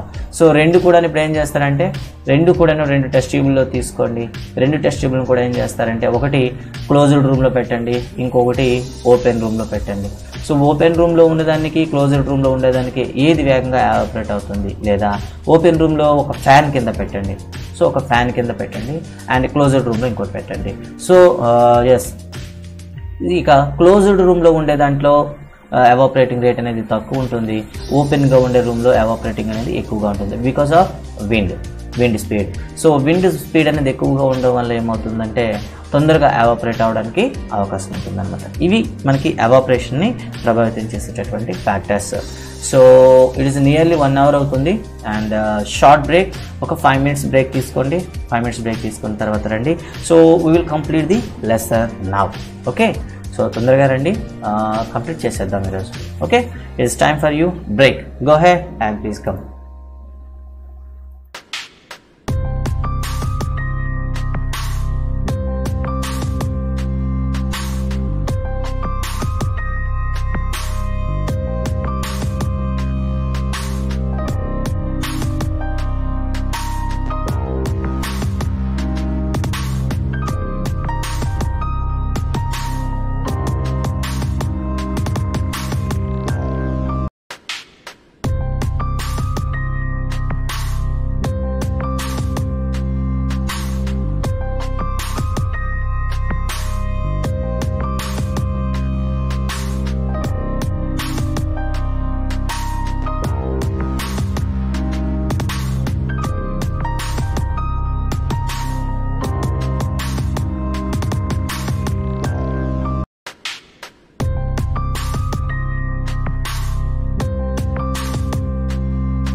Okay, welcome back everyone. So break తర్వాత అందరికి కూడా స్వాగతం. So now we are going to complete our heat lesson. Why because so planning అనేది చాలా డేస్ అయిపోయింది. సో చాలా మంది English medium and Telugu medium, so ఏవైనా డౌట్స్ ఉంటే మీతో డైరెక్ట్గా ఇంటరాక్ట్ అవ్వడానికి కూడా ఇది బెస్ట్ ప్లాట్ఫామ్. సో ఫిజిక్స్ సంబంధించి ఏ డౌట్ అయినా అడగండి. సో స్పాంటేనియస్గా మీకు ఇమీడియట్గా ఆన్సర్స్ అనేది ఇవ్వడం జరుగుతుంది. సో చాలా మంది స్టూడెంట్స్ అనుకుంటారు, సార్ చెప్తారా చెప్పరా. అసలు మీరు ఏ క్వశ్చన్ అయినా అడగండి, ఫిజిక్స్ 10th ఫిజిక్స్లో ఏ టాపిక్ అయినా ఏ క్వశ్చన్ అయినా అడగండి, ఇనీషియల్గా మీకు ఎక్స్ప్లెనేషన్ అనేది ఇవ్వడం జరుగుతుంది. Okay, so 10th class exam attempt చేస్తున్న వాళ్ళు కూడా మీకు ఏదైనా సందేహం ఉంటే అడగండి ఫిజిక్స్ సంబంధించి. అండ్ అందరికి రిక్వెస్ట్, ఫిజిక్స్ని భయపడుతూ చూడొద్దు. ఫిజిక్స్ చాలా ఇంట్రెస్టింగ్గా ఉంటుంది. Just you have to switch on your logical brain. మీ లాజికల్ బ్రెయిన్ని స్విచ్ ఆన్ చేస్తే ఫిజిక్సే మీకు అన్నిటికన్నా బెస్ట్ సబ్జెక్ట్గా అనిపిస్తుంది అనమాట. ఎందుకంటే మనకు ఖచ్చితంగా కూడాను రీజన్ ఉంటుంది ప్రతిదానికి కూడాను. There is nothing to accept blindly. So ఫిజిక్స్లో మనం బ్లైండ్గా యాక్సెప్ట్ చేయడానికి ఏమి ఉండదు. ప్రతిదాన్ని కూడా మనం అర్థం చేసుకోవడానికి ఒక ఎక్స్ప్లెనేషన్ దొరుకుతుంది అండ్ ట్రాక్ కూడా ఉంటుంది. Okay, now we are going to the next concept. So తర్వాత కాన్సెప్ట్ గురించి మనం మాట్లాడుకోవాలి. So next one, condensation. So condensation అంటే ఏమిటి? నథింగ్ బట్ ఓకే కండెన్సేషన్ అండి. నెక్స్ట్ మన కాన్సెప్ట్ అయితే కండెన్సేషన్. ఇంకా చాలామంది మిత్రులు రాలేదు, ఇంకా సో బ్రేక్కి వెళ్ళిన వాళ్ళు ఇంకా రాలేదు. జస్ట్ వాళ్ళ కోసం 1 సెకండ్ వెయిట్ చేద్దాం. సో కండెన్సేషన్ గురించి మనం మాట్లాడుకుందాం. సో ఇంతకుముందు మనం చెప్పాం ఎవాపరేషన్ కండిషన్ చెప్పాము ఒకసారి. ఎవాపరేషన్ అనేది అట్ ఎనీ టెంపరేచర్ అని చెప్పాం, గుర్తుంచుకోండి. And next one is condensation. What is condensation? Condensation అంటే ఏంటి, వాటి గురించి మనం ఇప్పుడు ఒకసారి డిస్కస్ చేద్దాం. సో దీన్ని తెలుగులో మనం సాంద్రీకరణము అని పిలుస్తాం. Okay, simple we say it is as సాంద్రీకరణము అని పిలుస్తాం. సాంద్రీకరణం అంటే ఏంటి? సో ఒక డైలీ లైఫ్ ఎగ్జాంపుల్తో మనం చెప్తూ ఇక లోపలికి వెళ్దాం. సో చాలాసార్లు మనం కూల్ డ్రింక్స్ మనం తాగే ఉంటాం. సో అందరికీ తెలుసు, కూల్ డ్రింక్స్ మనం ఒక బాటిల్ తీసుకుందాం, కూల్ డ్రింక్ బాటిల్ తీసుకుందాం అనుకుందాం. సో డిజిటల్ బోర్డ్ కాబట్టి ఆర్ట్ అనేది కొద్దిగా వీక్, ఇంకా మనం దాంట్లో ప్రాక్టీస్ చేయలేదు. సో స్టూడెంట్స్ అందరూ కూడా అబ్జర్వ్ చేసుకోగలరు. ఒక కూల్ డ్రింక్ బాటిల్ అనేది మనం తీసుకున్నాం. ఎస్, అండ్ కూల్ డ్రింక్ బాటిల్లో మనం ఏం చేస్తామంటే ఫ్రిడ్జ్ నుండి తీసుకున్నాం. సో ఫ్రిడ్జ్లో ఉండేటప్పుడు మంచి కూలింగ్గా ఉంది. Yes, it is very cool. And బయటికి తీసుకొచ్చిన తర్వాత మనం ఈజీగా అబ్జర్వ్ చేసినట్టయితే బాటిల్ పైన ఏమవుతాయి, కొన్ని డ్రాప్లెట్స్ మనకి కనిపిస్తూ ఉంటాయి ఇలా. సో బాటిల్ కింద మనకి ఏమవుతుందంటే కాస్త వెట్గా అనిపిస్తుంది అనమాట, కాస్త తడిగా చుట్టూ కూడా మనకి వాటర్ అనేది కనిపిస్తుంటుంది. హౌ, ఎందుకలా? నిజానికి బాటిల్ లీక్ అయిందా? లేదే. మరి ఈ చుట్టుపక్కల ఉండే వాటర్ ఎక్కడి నుండి వచ్చింది? సో ఈ వాటర్ అనేది ఎక్కడి నుండి ఎక్కడికి రిసీవ్ అయ్యింది? సో ఏ విధంగా చెప్తారు? సో మీ తరఫున ఏమైనా ఎక్స్ప్లెనేషన్ ఉంటే చెప్పండి. మీ తరఫున ఏమైనా ఎక్స్ప్లెనేషన్ ఉందా? సో వాటర్ బాటిల్ని తీసుకొచ్చాం, మనం ఏం చేస్తామంటే మనం బయట పెట్టాం. సో బయట పెట్టిన తర్వాత ఏమైంది, కొంత వాటర్ అనేది, yes it is condensation. Sai Praneeth, are you back? Okay, so condensation, yes. How can we explain that? Because so condensation అనేది ఏ విధంగా మనం ఇక్కడ ఎక్స్ప్లెయిన్ చేయాలంటే, సో చుట్టూ అట్మాస్ఫియర్లో మనకి ఏముంటుంది చెప్పండి, ఎయిర్ ఉంటుంది. సో ఇప్పుడే మనం చెప్పాం హ్యూమిడిటీ గురించి చెప్పాం. హ్యూమిడిటీలో చెప్తూ ఏం చెప్పామంటే చుట్టుపక్కల కూడా ఏముంటుంది, వాటర్ వేపర్స్ అనేవి ఉంటాయి కదా. ఈ వాటర్ వేపర్స్ అనేవి ఎలా ఏర్పడతాయి? ఇప్పుడు ఆల్రెడీ చెప్పాం, ఎవాపరేషన్ చెప్తుండేటప్పుడు water vapour means it is a water droplet with high energy. Water droplet with high energy. Okay, దీన్నే మనం ఏమని చేస్తాం, ఎవాపరేషన్ అని పిలుస్తాం. సో ఎప్పుడైతే ఈ వాటర్ డ్రాప్లెట్స్ అనేవి ఈ బాటిల్ని సర్ఫేస్ని టచ్ చేసాయో, ఇక్కడ గుర్తుంచుకోండి విషయం ఒకటి, ఇక్కడ కూల్గా ఉంది అంటే అర్థం ఏంటి, దీని యొక్క హీట్ ఎనర్జీ లోగా ఉంది అని అర్థం కదా. హీట్ ఎనర్జీ లో అయితే అది కూల్గా ఉంటుంది, అండ్ హీట్ ఎనర్జీ ఎక్కువగా ఉంటే అది ఎవాపరేట్ అవుతుంది. దట్ మీన్స్ అది గ్యాస్ ఫేజ్లో ఉంటుంది. ఎప్పుడైతే ఈ వాటర్ డ్రాప్లెట్స్ అనేవి అట్మాస్ఫియర్లో ఉండేటటువంటి ఈ వాటర్ డ్రాప్లెట్స్ అనేవి ఎప్పుడైతే ఈ సర్ఫేస్ని టచ్ చేసాయో, వెంటనే ఏమవుతాయంటే అవి గ్యాస్ ఫేజ్ నుండి ఏమవుతాయి, లిక్విడ్ ఫేజ్లోకి చేంజ్ అవ్వడం జరుగుతుంది. అయితే లిక్విడ్ ఫేజ్లో చేంజ్ అయ్యేటప్పుడు ఏమవుతుంది, హీట్ అనేది ఏమవుతుంది, లాస్ అవుతుంది. హీట్ లాస్ అనేది రావడం జరుగుతుంది. సో హీట్ లాస్ అనేది ఎందులో వస్తుంది, ఇక్కడ మనకి వాటర్ డ్రాప్లెట్లో రావడం జరుగుతుంది. ఓకే, సో ఒక వాటర్ బాటిల్ అంటే కూలింగ్గా ఉండేటటువంటి ఒక నీటి వాటర్ బాటిల్ కావచ్చు, కూల్ డ్రింక్ కావచ్చు, మనం ఏం చేస్తాం ఫ్రిడ్జ్ నుండి తీసుకొచ్చి బయట అట్మాస్ఫియర్లో పెడితే చుట్టుపక్కల కూడా వాటర్ టాబ్లెట్స్ అనేవి ఏమయ్యాయి అక్కడ ఆ బాటిల్ పైన వచ్చేసి చేరుకోవడం, ఫలితంగా కింద నీరు అనేది ఏర్పడింది. ఈ విధంగా ఏదైనా సరే కండెన్సేషన్ అంటే ఏంటి, ఏదైనా సరే గ్యాస్ ఫేజ్ నుండి లిక్విడ్ ఫేజ్లోకి చేంజ్ అవ్వడం. ఓకే, గ్యాస్ ఫేజ్ నుండి లిక్విడ్ ఫేజ్లోకి చేంజ్ అవ్వడాన్ని మనం ఏమంటాం, కండెన్సేషన్ అంటాం, సాంద్రీకరణం అంటాము. ఏదైనా ఒక పదార్థము వాయు స్థితి నుండి ద్రవ స్థితిలోకి మారే ప్రక్రియని కండెన్సేషన్ అంటాం. అయితే ఇక్కడ విషయం గుర్తుంచుకోవాలి, కండెన్సేషన్ జరుగుతుండేటప్పుడు సిస్టంలో టెంపరేచర్లో ఏమైనా మార్పు వస్తుందా, హీట్ ఎనర్జీలో మార్పు వస్తుందా? ఎస్, ఇక్కడ మనం పరిశీలించాలి. ఇక్కడ చూడండి, ఇక్కడ నెంబర్ ఆఫ్ మాలిక్యూల్స్ అనేవి ఏమొచ్చాయి, ఇక్కడ ఏమవుతుంది, ప్రతిదీ కూడా ఇక్కడ కండెన్సేషన్ అవుతుంది. కండెన్సేషన్ అవ్వడం వల్ల ఎందుకు అవుతుంది ఇలా? కండెన్సేషన్ మీన్స్ దీనికి హై ఎనర్జీని కాస్త ఏం చేస్తున్నాయి, వాటర్ డ్రాప్లెట్స్ అనేవి లోపలికి సప్లై చేయడం జరుగుతుంది అనమాట. అంటే హీట్ లాస్ అవ్వడం వల్ల ఏమవుతుంది, వెంటనే గ్యాస్ ఫేజ్ నుండి లిక్విడ్ ఫేజ్లోకి చేంజ్ అవుతున్నాయి. ప్రతి డ్రాప్లెట్ చూడండి, ఇక్కడ ప్రతి వాటర్ డ్రాప్లెట్ అనేది సో గ్యాస్ ఫేజ్లో ఉండేటప్పుడు అంటే వాయు స్థితిలో ఉండేటప్పుడు దానికి అధికమైన ఎనర్జీ ఉంటుంది. Yes, they will carries the high energy levels. ఎప్పుడైతే బాటిల్ని సర్ఫేస్ని టచ్ చేస్తాయో ఏమవుతుంది, వాటిలో ఉండేటటువంటి ఎనర్జీని కాస్త బాటిల్లో ఉండేటటువంటి లిక్విడ్కి ట్రాన్స్ఫర్ చేయడం జరుగుతుంది. Further they will be changes from gases phase to liquid phase. ఇలా చేంజ్ అవ్వడం వల్ల కంటిన్యూస్గా ప్రాసెస్ జరగడం వల్ల ఏమవుతుంది, నెంబర్ ఆఫ్ మాలిక్యూల్స్ ఏమవుతాయి, హీట్ అనేది లోపలికి సప్లై చేయడం వల్ల లోపల డ్రింక్ ఏమవుతుంది చెప్పండి, it will be get some heat. Yes, gases to liquid phase is condensed. Yes, when a substance, yes, and already చెప్పాను gases phase to liquid change అవ్వడానికి. ఓకే అండి, సోమసుందరం గారు. సో ఇలా కంటిన్యూగా వాటర్ డ్రాప్లెట్స్ అనేవి ఏవైతే ఉన్నాయో అట్మాస్ఫియర్ నుండి వాటర్ డ్రాప్లెట్స్ అనేవి బాటిల్ పైన కంటిన్యూగా కండెన్సేషన్ చేంజ్ అవ్వడం వల్ల ఈ క్యారీ చేసే ఎనర్జీ లెవెల్స్ అనేవి ఏమవుతాయంటే బాటిల్కి సప్లై చేయడం జరుగుతుంది. అలాంటప్పుడు బాటిల్లో ఉండే లిక్విడ్ ఏమవుతుంది చెప్పండి, కొంత హీట్ని రిసీవ్ చేసి దాని యొక్క టెంపరేచర్ అనేది పెరుగుతుంది. సో చూడండి, ఇక్కడ డ్యూ టు కండెన్సేషన్ ఈ టోటల్ బాటిల్లో ఉండేటటువంటి సిస్టంలో వచ్చిన చేంజ్ ఏంటి వచ్చింది, టెంపరేచర్ పెరిగింది. సో టెంపరేచర్ పెరగడాన్ని మనం ఏమంటాం, it is a heating process.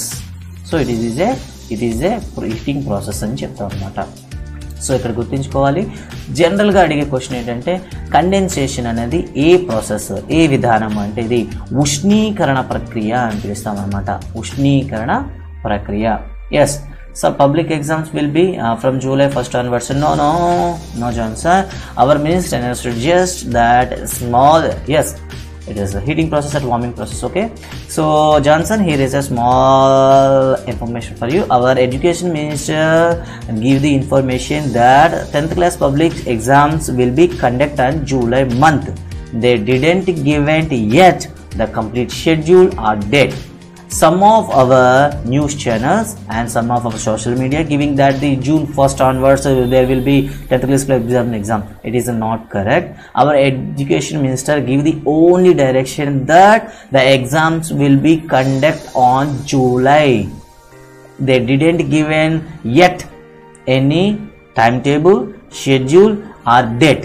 Okay, you have to get ready from June. Okay, so stay tuned. Okay, don't believe, you have to watch the direct our minister voice. Okay, we have to listen to our educational higher officials. Okay, so చూద్దాం, ఇక్కడ ఇలా condensation జరుగుతున్నంతసేపు ఏమవుతుందంటే బాటిల్లో ఉండేటటువంటి పదార్థం యొక్క ఉష్ణం పెరిగింది. దీన్ని ఏమంట, వార్మింగ్ ప్రాసెస్ అని పిలుస్తాం. It is a warming process. So దీన్ని ఉష్ణీకరణ ప్రక్రియ అని పిలుస్తాం. సో అక్కడ ఎవాపరేషన్కి వచ్చేసరికి కూలింగ్ ప్రాసెస్ అని చెప్పాం. Evaporation is a cooling process, but condensation is a warming process, are it is. So this is about the condensation. Is there any doubt for the condensation? So both are opposite. So condensation is a warming process and evaporation is a cooling process. And next one we have to go to about the humidity. Do you know about the humidity? Humidity. So humidity is nothing but the total the total amount of water vapor in air. So సింపుల్గా మనం చెప్తాం, గాలిలోని నీటి అణువుల పరిమాణం లేదా అణువుల స్థాయి. గాలిలోని నీటి అణువుల స్థాయిని మనం ఏమని చెప్తామంటే దీన్ని ఆర్ద్రత అని పిలుస్తాం తెలుగులో, ఇంగ్లీష్లో అయితే హ్యూమిడిటీ అని పిలుస్తాం. Humidity is the nothing but the total amount of water molecule present in the atmosphere. Yes, వాతావరణంలోని గల మొత్తం నీటి అణువులనే మనం ఏమంటాం ఆర్ద్రత అంటాం. the amount of water vapor present in the atmosphere, humidity అని పిలుస్తాం. Okay, so next one we have to discuss about the dew and fog. So due అంటే ఏమిటి, ఫాగ్ అంటే ఏమిటి కూడా మనకి తెలియాలి. సో రెండు కూడా ఒకేలా డిఫైన్ చేస్తుంటాం, బట్ ఆఫ్ మార్క్ వచ్చేటప్పుడు పబ్లిక్ ఎగ్జామ్లో వీటిపైన మనకి ఖచ్చితంగా క్వశ్చన్ అడుగుతూ ఉంటారనమాట. So what is and due and what is fog, we have to know. Fog అంటే ఏమిటి, డ్యూ అంటే ఏమిటి, సో చూద్దాం ఒకసారి. సో ఎప్పుడైనా మీరు వింటర్ సీజన్లో ఎర్లీ మార్నింగ్ మీరు అవుట్ సైడ్ వెళ్ళేటట్లయితే చెట్ల పైన అదేవిధంగా సర్ఫేస్ పైన కొంత నీరు అనేది ఏమైంటుంది, సాంద్రీకరణం చెంది ఉంటుంది. సో చూసారు కదా, ఏదైనా ఫర్ ఎగ్జాంపుల్ ఒక ప్లాంట్ యొక్క లీఫ్ కానీ మీరు పరిశీలిస్తే చివరికి మనకి ఏముంటుంది, చిన్న చిన్న వాటర్ డ్రాప్లెట్స్ అనేవి ఆ లీఫ్ పైన మనకి కనిపిస్తుంటాయి కదా. అంటే దీన్ని ఎలా డిఫైన్ చేయవచ్చు, అసలు డ్యూ ప్రాసెస్ ఏంటి ఒకసారి చూద్దాం. ఎప్పుడైనా సరే అట్మాస్ఫియర్లో మనకి వాటర్ మాలిక్యూల్స్ ఉంటాయని చెప్పుకున్నాం, దాన్ని ఏమంటాం, హ్యూమిడిటీ అంటాం. ఎప్పుడైనా సరే సడన్గా టెంపరేచర్ కానీ డిక్రీజ్ అయిందనుకోండి, సో అట్మాస్ఫియర్లో ఉండే వాటర్ వేపర్స్ ఏం చేస్తాయంటే they will B try to condense. So అవి ఏమవుతాయి, సాంద్రీకరణం చెందడానికి ప్రయత్నిస్తాయి. అలాంటప్పుడు వాటికి ఒక బేస్ దొరికింది అనుకోండి. Okay, for example it may be plant, it may be roof, and sometime it may be surface, sometime it may be any leaves or something etcetera. So వాటికి బేస్ కానీ దొరికింది అనుకో, ఏమవుతాయి, ఆ బేస్ పైన ఏమవుతాయి, కండెన్సేషన్ అవుతాయి అనమాట. అలా కండెన్సేషన్ అవ్వడం వల్ల ఏమవుతాయి అంటే మనకి వాటర్ డ్రాప్లెట్స్, చిన్ని వాటర్ డ్రాప్లెట్స్ ఏర్పడతాయి. అలా ఏర్పడ్డానే దాన్ని ఏమని పిలుస్తాం, మనం డ్యూ అని పిలుస్తాం అనమాట. సో డ్యూ ఏర్పడాలంటే ఏముండాలి, బేస్ ఉంటుంది. ఓకే, దాన్ని సింపుల్గా ఎలా చెప్తామంటే డ్యూరింగ్ ద వింటర్ నైట్స్, ఇక్కడ మనకు చాలా ఇవ్వడం జరిగింది, ద వాటర్ డ్రాప్లెట్స్ కండెన్సెన్స్ అనే surface it's calls due. So మరి ఫాగ్ అంటే ఏమిటి, ఇంకా సడన్గా ఒక్కసారికి టెంపరేచర్ అనేది ఒక్కసారిగా పడిపోయింది అనుకుందాం. ఫర్ ఎగ్జాంపుల్ దీన్ని మనం చూస్తాం వింటర్ సీజన్లో చూస్తూ ఉంటాం. వింటర్ సీజన్లో ఒక్కసారిగా ఏమవుతుంది, ఎర్లీ మార్నింగ్లో టెంపరేచర్ ఒక్కసారిగా తగ్గిపోతుంది. ఇలా సడన్గా ఒక్కసారిగా టెంపరేచర్ తగ్గడం వల్ల వాటర్ అంటే ఎయిర్లో ఉండేటట్టు ఏదైతే అట్మాస్ఫియర్లో మనం వాటర్ మాలిక్యూల్స్ అని చెప్పుకున్నామో, ఈ వాటర్ మాలిక్యూల్స్ ఏమవుతాయి, సడన్గా కండెన్సేషన్ అవుతాయి అనమాట. సో కండెన్సేషన్ అయ్యేటప్పుడు వాటికి ఏముండదు, బేస్ అనేది ఉండదు. సో అలా బేస్ లేనప్పుడు ఏం చేస్తాయంటే అట్మాస్ఫియర్లో ఉండేటటువంటి డస్ట్ పార్టికల్స్ అనేవి చాలా చిన్నవిగా ఉంటాయి కదా. సో ఆ డస్ట్ పార్టికల్ పైన ఏమవుతాయంటే అవి కండెన్సేషన్ అవుతాయి అన్నమాట. సో అట్మాస్ఫియర్లో ఉండే డస్ట్ పార్టికల్ పైన ఏమవుతాయి, కండెన్సేషన్ అయిపోతుంది, గాల్లో అలా తేలియాడుతుంటాయి అన్నమాట. సో ఇలా అట్మాస్ఫియర్లో ఉండేటటువంటి డస్ట్ పార్టికల్స్ పైన వాటర్ వేపర్స్ అనేవి కండెన్సేషన్ అయితే మొత్తం కూడా అట్మాస్ఫియర్ అనేది కూడా ఏమవుతుంది, డస్ట్తో పాటు తెల్లని tiny particles, white tiny particles అనేవి మూవ్ అవుతుంటాయి. వీటిని మనం ఏం చెప్తాం, ఫాగ్ అని పిలుస్తాం, దీన్ని పొగమంచు అని పిలుస్తాం అన్నమాట. అంటే తెలుగులో ఒకసారి చూద్దాం. సాధారణంగా వాతావరణ ఉష్ణోగ్రత తగ్గిపోయినప్పుడు వాతావరణంలోని నీటి అణువులు అనేవి ఏదైనా ఒక ఉపరితలం పైన సాంద్రీకరణం చెందినప్పుడు ఒక నీటి బిందువులను ఏర్పడతాయి. ఈ నీటి బిందువులనే మనం ఏమని చెప్తాం, డ్యూ అని పిలుస్తాం. అంటే వాటిని తుషారము అని పిలుస్తాం. ఎస్, డ్యూ అంటే తుషారం అని పిలుస్తాం. అలా కాకుండా ఒక్కసారిగా వాతావరణ ఉష్ణోగ్రత తగ్గినప్పుడు సో వాతావరణంలో నీటి అణువులకు ఎటువంటి ఆధారం లేనప్పుడు వాతావరణంలో ఉండేటువంటి దుమ్ము కణాల పైన అవి సాంద్రీకరణం చెందుతాయి. ఫలితంగా ఒక అస్పష్టమైనటువంటి ఒక తెల్లని పొగలాంటి ఒక నీటి బిందువుల తెర ఏర్పడుతుంది. దాన్నే మనం ఏమనిపిస్తాం, పొగమంచు అని పిలుస్తాం అనమాట. సో తుషారమైనా సరే అటు పొగమంచు అయినా సరే రెండు కూడాను సాంద్రీకరణం వల్ల ఏర్పడతాయి. తుషారానికి ఆధారం ఉంటుంది, సో పొగమంచుకి వాతావరణంలోని ధూళి దుమ్ము కణాలే ఆధారాలు అవుతాయి అన్నమాట. ఇవి మనకు ఉండేటటువంటి డ్యూ అండ్ ఫాగ్ అండి. అండ్ నెక్స్ట్ వన్ బాయిలింగ్ అంటే ఏమిటి, అదేవిధంగా దాని యొక్క ప్రక్రియ ఏంటో చూద్దాం ఒకసారి. బాయిలింగ్, మరుగుట అని పిలుస్తాం తెలుగులో. సో బాయిలింగ్ అంటే ఏంటి, సో చాలాసార్లు మనం బాయిలింగ్ గురించి మాట్లాడుతుంటాం. సో బాయిలింగ్ అంటే దీన్ని మరుగుట. సో ఇక్కడ గుర్తుంచుకోండి, ఎవాపరేషన్కి బాయిలింగ్కి క్లియర్ కట్గా ఒక డెఫినేషన్ ఉంటుంది, బాష్పీభవనానికి మరుగుటకు. ఒకసారి చూడండి. సో వాటర్ యొక్క బాయిలింగ్ పాయింట్ ఎంత, మరుగు స్థానం ఎంత అంటే 100 డిగ్రీల సెల్సియస్ అంటాం. అంటే ఒకసారి చూడండి, బాయిలింగ్ అన్నా ఎవాపరేషన్ అన్నా డెఫినేషన్ ఒకటే, లిక్విడ్ నుండి గ్యాసెస్ ఫేజ్కి చేంజ్ అవ్వడం. సో చూడండి ఒకసారి, ఎవాపరేషన్ అయినా బాయిలింగ్ అన్నా డెఫినేషన్ ఒకటే ఉంటుంది, చిన్న కండిషన్ చేంజ్ వస్తుంది. ఎస్, చిన్న డెఫినేషన్ చేంజ్ వస్తుంది. ఏంటి ఆ డెఫినేషన్? సో ఎవాపరేషన్కి బాయిలింగ్కి డెఫినేషన్ ఏంటంటే evaporation will occur at any temperature, okay, and but boiling will be occurs at constant temperature. Okay, you have to remember. So evaporation will occurs at any temperature అంటే బాష్పీభవనం అనేది నిర్వచనం చెప్పేటప్పుడే మనం చెప్పాం, ఏ ఉష్ణోగ్రత వద్దనైనా ద్రవ స్థితిలో ఉండే పదార్థాలు వాయు స్థితిలోకి మారిపోవడం, దాన్ని బాష్పీభవనం అంటాం. At any temperature liquid substances which changes into gas phase, okay, that is called evaporation. But boiling is something different. Boiling is at a constant temperature. Gas phase substances will changes into liquid phase substances changes into gas phase. అంటే స్థిర ఉష్ణోగ్రత వద్ద. అయితే స్థిర ఉష్ణోగ్రత ఏమవుతుంది? Yes, it is the dead end of the increase of the temperature. Okay, so boiling పాయింట్ని ఏ విధంగా మెజర్ చేస్తారు? ఇక్కడ చాలా కన్ఫ్యూజ్ ఉంటుంది విద్యార్థుల్లో.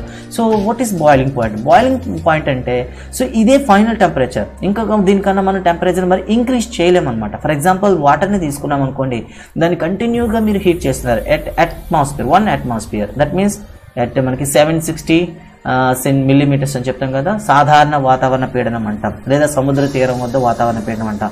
సాధారణ పీడనం వద్ద ఎట్ రూమ్ ప్రెజర్, ఓకే, దాన్ని రూమ్ ప్రెజర్ అని చెప్తాం, ఎస్టీపీ అని పిలుస్తాం. So ST that means standard temperature and pressure. Okay, చూడండి ఒకసారి, స్టాండర్డ్ టెంపరేచర్ అండ్ ప్రెజర్లో ఎస్టీపీ వద్ద వాటర్ని మీరు బాయిల్ చేస్తూ ఉంటే, హీట్ చేస్తుంటే 100 degrees Celsius కన్నా మరి 1 degree Celsius కూడా మీరు ఇంక్రీజ్ చేయలేరు. It is the final. Okay, that is called boiling point. So ఏ పదార్థమైనా సరే మనం దాన్ని హీట్ అప్లై చేస్తున్నట్లయితే ఏదో ఒక కాన్స్టెంట్ టెంపరేచర్ దగ్గర ఏమవుతుంది, అది స్టాండర్డ్గా స్టక్ అవుతుంది. ఓకే, అంతకన్నా మనం ఇక్కడ టెంపరేచర్ని దాన్ని చేంజ్ చేయలేమన్నమాట. ఆ పాయింట్ వద్ద లిక్విడ్ అనేది గ్యాస్గా మారడాన్నే మనం ఏమంటాం, బాయిలింగ్ అంటాం. ఓకే, మీకు అర్థమైంది అనుకుంటాను. Boiling point is a dead end of the any substances which while increasing the temperature on it. ఒక పదార్థం యొక్క ఉష్ణోగ్రతను మనం పెంచుతూ ఉంటే దాని అంత్య బిందువునే మనం ఏమని పిలుస్తామంటే బాయిలింగ్ పాయింట్ అంటాం. అయితే చాలామంది డౌట్ వచ్చు, సార్ బాయిలింగ్ పాయింట్ని మనం చేంజ్ చేయొచ్చా? ఓకే, బాయిలింగ్ పాయింట్ని మనం చేంజ్ చేయొచ్చా? Yes, we can change the boiling point when. So మనం ఎప్పుడైనా సరే ఎస్టీపీ అని చెప్పాం కదా, ఈ ప్రెజర్ని కానీ మనం చేంజ్ చేసినట్లయితే బాయిలింగ్ పాయింట్ మనం ఈజీగా చేంజ్ చేయొచ్చు. సరే, దీనిపైన మనకు ఒక అప్లికేషన్ క్వశ్చన్ కూడా మనకి ఏపీఆర్జీసీ పాలిటెక్నిక్లో అడుగుతుంటాడు.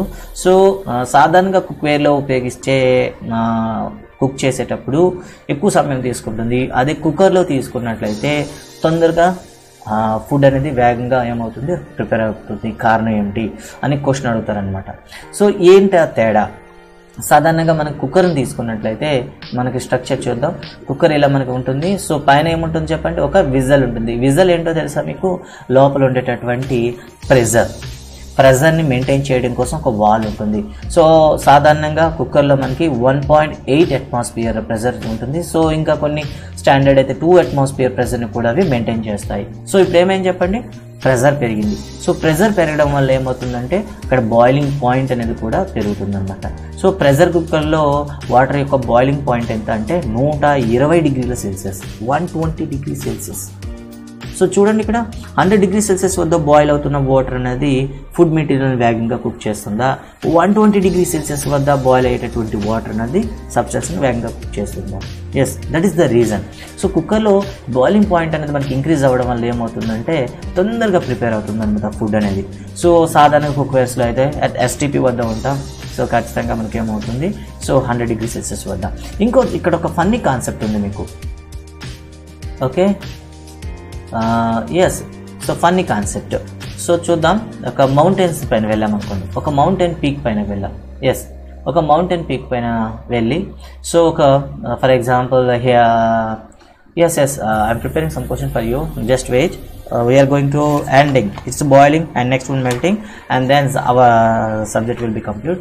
సో ఇక్కడ చూద్దాం, ఏదైనా ఒక మౌంటైన్ పీక్ పైన ఉన్నాం. సో ఒక కొండ, ఒక కాస్త హై ఆల్టిట్యూడ్కి వెళ్ళాం అనుకుందాం. సో అక్కడ మనం ఏం చేస్తాం, నార్మల్గా ఇంట్లో ఉపయోగించి కుక్వేర్ ఉపయోగించి కుక్ చేస్తే మీరు కుక్ చేయగలరా? క్వశ్చన్ చూడండి ఒకసారి. ఒక హై ఆల్టిట్యూడ్ వద్ద, ఫర్ ఎగ్జాంపుల్ ఎవరెస్ట్ పీక్ పైన ఉన్నాం అనుకోండి. ఎవరెస్ట్ పీక్ పైన ఉన్నాం.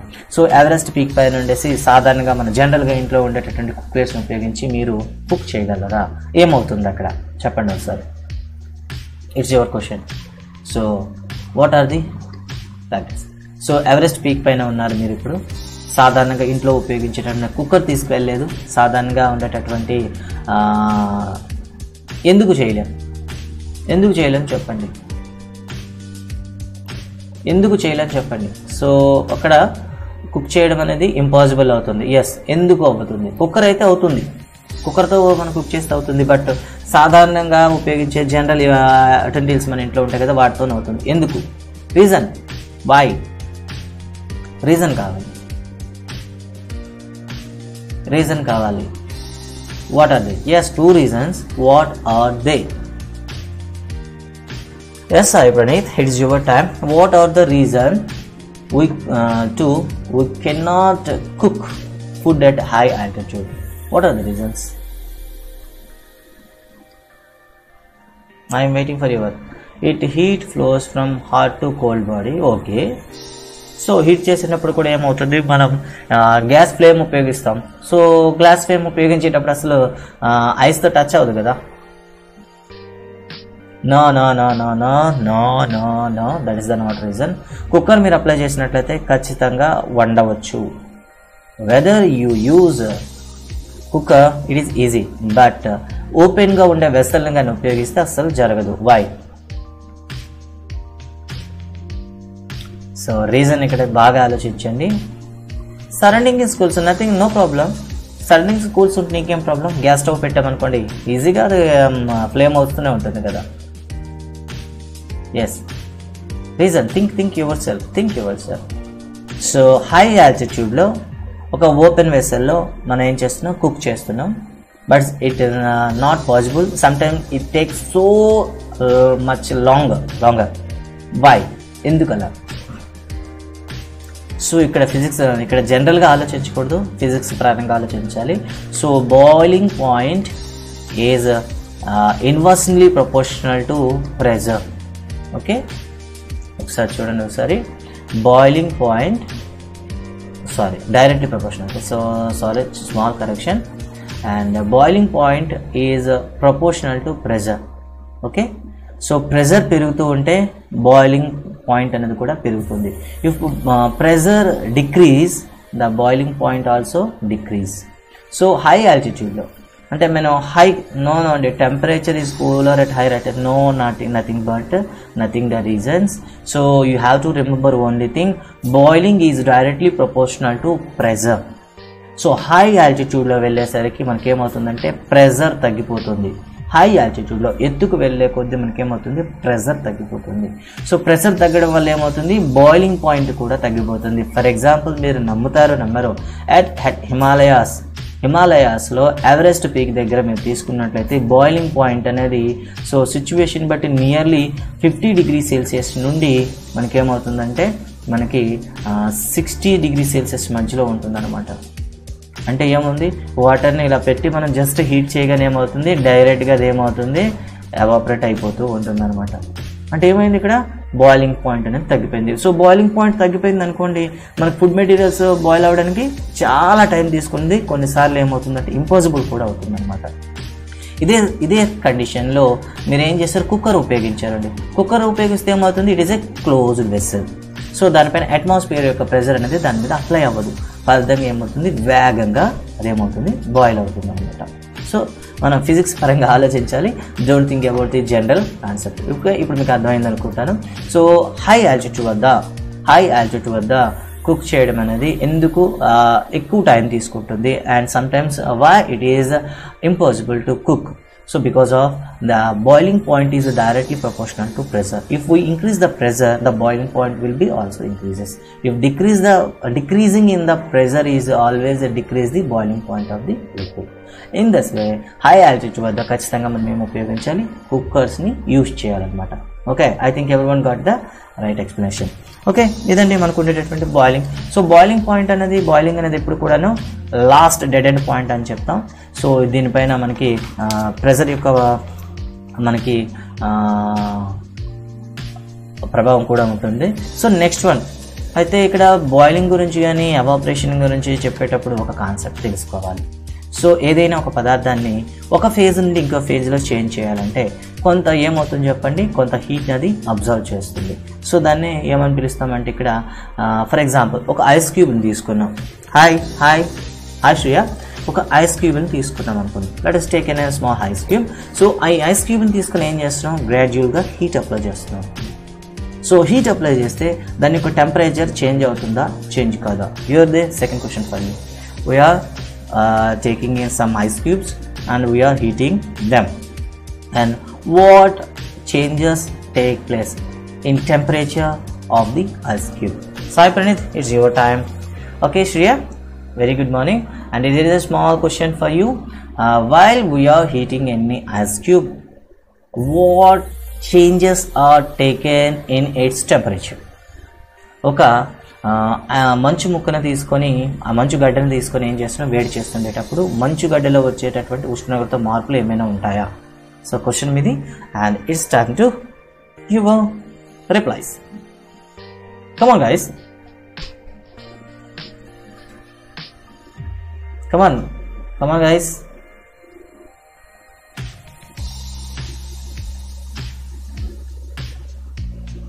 Come on guys, yes, temperature increases. Okay Shreya, what is your answer?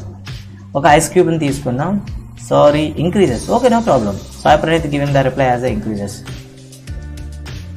Okay Shreya, what is your reply? We are taking some ice cubes and we are applying heat on it. Yes, after complete melting the temperature is this is the right answer. So ఒక ice క్యూబ్ని తీసుకొని మనం ఏం చేస్తామంటే, so ice క్యూబ్ని తీసుకొని వెంటనే ఏం చేస్తాం, ఒక ప్యాన్ పైన పెట్టాం. సో దీన్ని ఏం చేస్తాం, స్టవ్తో వేడి చేస్తున్నాం అనుకోండి. We are heating the ice cube. Yes no Shreya. First of all ఏమవుతుందంటే, దీన్ని హీట్ చేసిన పాయింట్ నుండి టైం తీసుకున్నాం అనుకోండి. సో టైం స్టార్ట్ చేసినట్లయితే, సో హీట్ చేసినప్పుడు దీనిలో టెంపరేచర్ అనేది ఎట్టి పరిస్థితులు కూడా చేంజ్ అవ్వదు. ఓకే, సో ఎప్పుడైతే ఇది ఫేజ్ చూడండి, ఇది సాలిడ్గా ఉంది. Ice cube means it is a solid. So సాలిడ్గా ఉండేటటువంటి ఈ ఐస్ క్యూబ్ అనేది టోటల్ వాటర్గా మనకి అవ్వాలి, మెల్ట్ అవ్వాలి. సో టోటల్ వాటర్గా చేంజ్ అవ్వాలంటే సాలిడ్ స్టేట్ నుండి లిక్విడ్ స్టేజ్లోకి అది చేంజ్ అవ్వాలి. టోటల్గా చేంజ్ అయ్యేంత వరకు కూడాను టెంపరేచర్లో ఎటువంటి చేంజ్ అనేది రాదు. ఓకే, సో చూడండి ఒకసారి, సాలిడ్ ఫేజ్ నుండి, అంటే ఇది 0 డిగ్రీ సెల్సియస్ కదా, it is a solid at ice cube, and 0 degree Celsius ఉంటుంది. ఎప్పటి వరకు తెలుసా, వాటర్గా చేంజ్ అయ్యేంత వరకు కూడాను 0 డిగ్రీ సెల్సియస్ ఉంటుంది. సో చూడండి, మళ్ళీ చెప్తున్నాను, ఒక ఐస్ క్యూబ్ని తీసుకొని మనం హీట్ అప్లై చేస్తుంటే, సో దాని యొక్క స్టేట్ అనేది ఏదైతే ఉందో, సాలిడ్గా ఉందో, ఆ సాలిడ్ నుండి పూర్తిగా లిక్విడ్ ఫేజ్ అయ్యేంత వరకు కూడా దాంట్లో ఎటువంటి టెంపరేచర్ చేంజెస్ ఉండవు. ఎప్పుడైతే కంప్లీట్గా ఇది మెల్ట్ అయిపోయిందో, వాటర్గా చేంజ్ అయిందో, అప్పుడు మనకి ఏమవుతుందంటే టెంపరేచర్లో చేంజ్ వస్తుంది. Okay, so first of all ఏమవుతుందంటే, ఇలా సాలిడ్ నుండి వాటర్గా లిక్విడ్గా చేంజ్ అవ్వడానికి కొంత టైం తీసుకుంటుంది. ఓకేనా, మరి టైంలో తీసుకునేటప్పుడు ఏమైంది, కొంత ఎనర్జీని ఏం చేసింది చెప్పండి, అది రిసీవ్ చేసుకుందా లేదా? ఎస్, మనం హీట్ చేస్తున్నామంటే అది కొంత హీట్ని అబ్జర్వ్ చేస్తుంది అని అంటాం. సో అది టోటల్గా సాలిడ్ నుండి వాటర్గా చేంజ్ అయ్యేంత వరకు కొంత హీట్ని ఏం చేసిందని అబ్జర్వ్ చేసింది అనమాట. సో ఆ హీట్ అనేది ఎటువంటి టెంపరేచర్ని ఇంక్రీజ్ చేయిందా, చేయలేదు. సో ఎన్ని టెంపరేచర్స్ చేంజ్ అయ్యాయా, చేంజ్ అవ్వలేదు కదా. సో ఇలా లిక్విడ్ ఫేజ్ నుండి వాటర్ ఫేజ్లోకి ఫేజ్ చేంజ్ అయ్యేటప్పుడు టెంపరేచర్ అనేది ఎప్పుడు కూడా కాన్స్టెంట్గా ఉంటుంది. You have to remember that when on substances changes its stage, whether it is changing from one stage to another stage, the temperature will be constant. At the end of the changing in the stage, after the stage change, the temperature will be increases. దాని యొక్క స్థితిలో మార్పు జరుగుతున్నంత వరకు దాంట్లో ఉష్ణోగ్రత మార్పు అనేది రాదు, స్థిరంగానే ఉంటుంది. దాని యొక్క స్థితి ఎప్పుడైతే పూర్తిగా మారిపోతుందో అప్పుడు దాంట్లో ఉష్ణోగ్రత మార్పు అనేది రావడం జరుగుతుంది. Okay Sai Praneeth, no this are okay. ఇంకా డౌట్ ఏమైనా ఉందా? సో ఇలా కాన్స్టెంట్గా ఉంటుంది, గుర్తుంచుకోవాలి. దీని మీద ఖచ్చితంగా ఒక హాఫ్ మార్క్ క్వశ్చన్ ఇస్తాడు. సో పదార్థ స్థితిలో మార్పు వచ్చేటప్పుడు ఉష్ణోగ్రతలో మార్పు ఉండదు. ఓకే, పదార్థ స్థితిలో ఫేజ్ చేంజ్ అయ్యేటప్పుడు టెంపరేచర్ ఎప్పుడు కూడా కాన్స్టెంట్గా ఉంటుంది. అయితే ఇక్కడ నాకు డౌట్ వచ్చింది. సో ఈ ఐస్ క్యూబ్ని మనం స్టార్టింగ్ నుండి వేడి చేస్తూనే ఉన్నాం. సో వేడి చేస్తున్నప్పుడు ఏమైంది, కొంత హీట్ ఎనర్జీ అనేది రిసీవ్ చేసుకుంది. హీట్ని రిసీవ్ చేసుకుందే కానీ టెంపరేచర్లో ఎటువంటి ఇంక్రీజ్ కానీ డిక్రీజ్ కానీ మనకి కనిపించలేదు. అయితే ఈ హీట్ అంతా కూడా ఏమైంది చెప్పండి. సో హీట్ అనేది కూడా ఏమైంది, ఇంతకుముందు మనం ఎవాపరేషన్ చెప్పేటప్పుడు ఇంటర్నల్ ఎనర్జీస్ గురించి మనం చెప్తాం అనమాట. ఇంటర్నల్ ఎనర్జీస్ అనేవి గ్రాడ్యువల్గా ఇంక్రీజ్ చేయడానికి హీట్ను ఉపయోగిస్తుంది. అయితే ఈ హీట్ అనేది మనకి బయటకి ఎటువంటి మెజర్మెంట్స్లో కూడా కనిపించదు. అందుకే దీన్ని ఏమని పిలుస్తామంటే లేటెంట్ హీట్ అని పిలుస్తాం అనమాట. Latent heat. So latent heat అని పిలుస్తాం అనమాట. లేటెంట్ హీట్ అంటే అర్థం ఏంటి, గుప్తోష్ణము. గుప్తము అంటే దాయబడిన కదా, గుప్తోష్ణము అని పిలుస్తాం అనమాట. లేటెంట్ హీట్ అని పిలుస్తాం. సో లేటెంట్ హీట్ అంటే means the heat captured and not expressed in temperature. So ఒక ఫేజ్ నుండి ఇంకో ఫేజ్ చేంజ్ అయ్యేటప్పుడు కొంత హీట్ని అది రిసీవ్ చేసుకుంది, బట్ టెంపరేచర్లో అది ఎక్స్ప్రెస్ చేసిందా, చేయలేదు. ఇలా ఉండే హీట్ని మనం ఏమనిపిస్తాం, లేటెంట్ హీట్ అనిపిస్తాం. సో లేటెంట్ హీట్ అనేది ఎప్పుడెప్పుడు ఉంటుందంటే 2 కండిషన్స్లో ఉంటుంది. First one liquid to gas and solid to liquid. So liquid to gas మారేటప్పుడు ఒక లేటెంట్ హీట్ ఉంటుంది, అండ్ సాలిడ్ టు లిక్విడ్ కానీ లిక్విడ్ని సాలిడ్ కానీ చేంజ్ అయ్యేటప్పుడు మనకి ఒకటి ఉంటుంది. సో లిక్విడ్ టు గ్యాస్ అయ్యేటప్పుడు దీన్ని ఏమంటాం, లేటెంట్ హీట్ ఆఫ్ ఎవాపరేషన్ అని పిలుస్తాం, అంటే బాష్పీభవన గుప్తోష్ణం అని పిలుస్తాం. అండ్ సాలిడ్ టు లిక్విడ్ వచ్చేటప్పుడు ఇక చూడండి, సాలిడ్ టు లిక్విడ్ వచ్చేటప్పుడు దీన్ని ఏమని పిలుస్తామంటే లేటెంట్ హీట్ ఆఫ్ ఫ్యూజన్ అని పిలుస్తాం అనమాట. లేటెంట్ హీట్ ఆఫ్ ఫ్యూజన్ అని పిలుస్తాం. సో వీటిని మెజర్ చేయడం ఏ విధంగా, దీనికి ఒక ఫార్ములా కూడా మనకు ఉంటుంది. సో ఎల్ అంటాం దీన్ని, లేటెంట్ హీట్ని. L is equal to formula ఏంటంటే Q/G. Q/G అంటాం. సో G అంటే మనకు తెలుసు, గ్రామ్స్ అంటే nothing but mass. Okay, latent heat of evaporation కావచ్చు, లేటెంట్ హీట్ ఆఫ్ ఫ్యూజన్ కావచ్చు. దీన్ని ఏమంటారు, ద్రవీభవన గుప్తోష్ణం అంటాం. ద్రవీభవన గుప్తోష్ణం అని పిలుస్తాం. సో ద్రవీభవన గుప్తోష్ణం కావచ్చు, బాష్పీభవన గుప్తోష్ణం కావచ్చు, వీటిని లేటెంట్ హీట్ అంటాం. సో ఈ evaporation, latent heat of evaporation value ఎంత ఉంటుంది and latent heat of fusion ఎంత ఉంటుంది. సో చూద్దాం ఒకసారి. బాష్పీభవన గుప్తోష్ణం అంటే ఏంటి, 1 గ్రాము, చూడండి గుర్తుంచుకోండి, 1 గ్రామ్ వాటర్ని చూస్తున్నాం కదా, 1 గ్రామ్ వాటర్ని సో మళ్ళీ పూర్తిగా కంప్లీట్గా గ్యాస్గా మార్చడానికి. ఓకే, 1 గ్రామ్ వాటర్ని 1 గ్రామ్ దాన్ని vapour, gas means year vapour. So కంప్లీట్గా వేపర్గా చేంజ్ అవ్వడానికి అది రిసీవ్ చేసుకునేటటువంటి హీట్ ఎనర్జీ అనమాట. సో చూడండి ఒకసారి, వాటర్ ఫేజ్ నుండి అంటే లిక్విడ్ ఫేజ్ నుండి గ్యాస్ ఫేజ్ మారడానికి 1 గ్రామ్ వాటర్కి అవసరమయ్యేటటువంటి ఎనర్జీని మనం ఏమిటంటాం, లేటెంట్ హీట్ ఆఫ్ ఫ్యూజన్ అని పిలుస్తాం.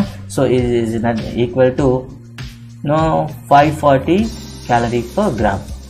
ఓకే, సో ఇది ఎప్పుడు కూడా ఎక్కడ మెజర్ అవుతుంది చెప్పండి ఒకసారి. సో ఈ వాల్యూ ఎప్పుడు కూడా మనం ఎక్కడ క్యాలిక్యులేట్ చేస్తామంటే at boiling point.